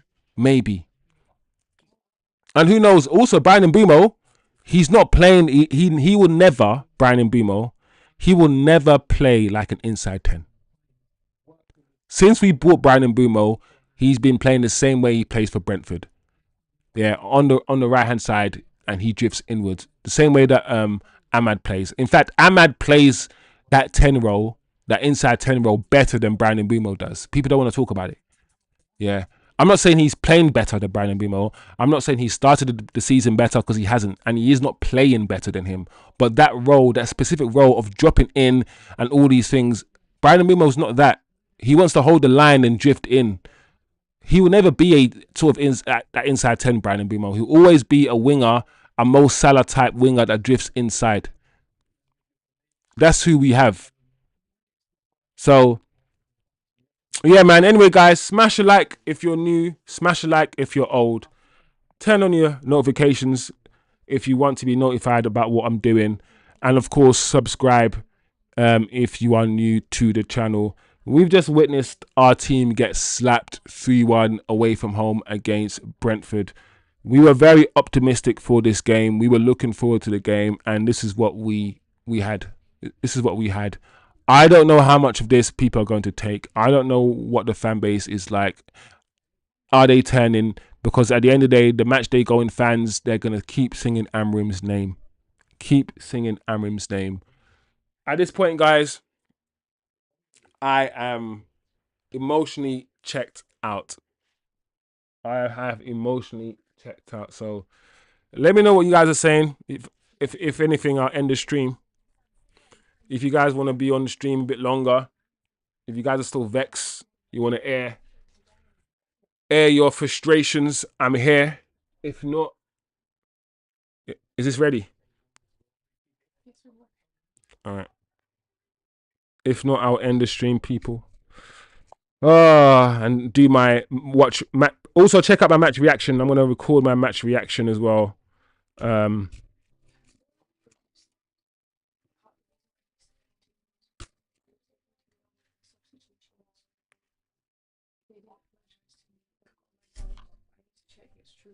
Why does Bruno keep talking about how the smallest things affect him now?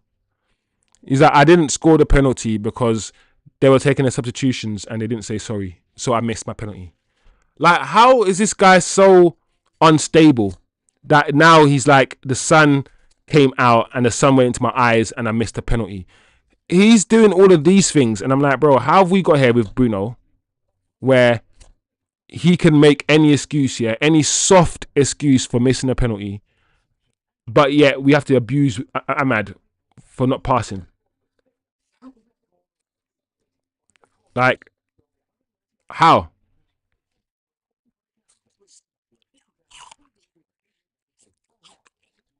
Yeah, man, this one was looking. But I think inside I cut around. Anyway, I think we're good now, guys. It looks like we're good now. I feel like I've calmed down now. I'm a bit more chilled. What the fuck? A bit more level-headed. What the fuck is going on? Let me see who's still live. Oh. I think Sai TV is still live. Rants and Bants is still live. We're 2-0 down. United Stand. We're 2-0 down. Not even 20 minutes. What the fuck? Oh yeah, Chelsea against Brighton.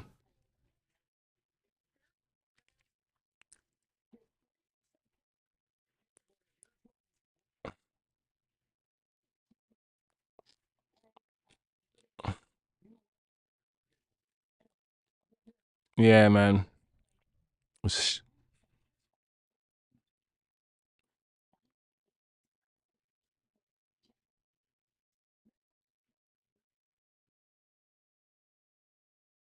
I can't believe it. Anyway, guys, It looks like we've come to the end of the road in this stream.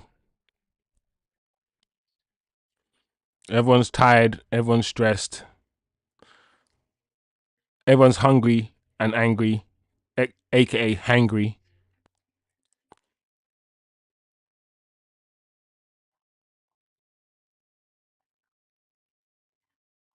Yeah, man. Big up the chat. Have a good day. Have a good Saturday, people. And I'll see you guys next time.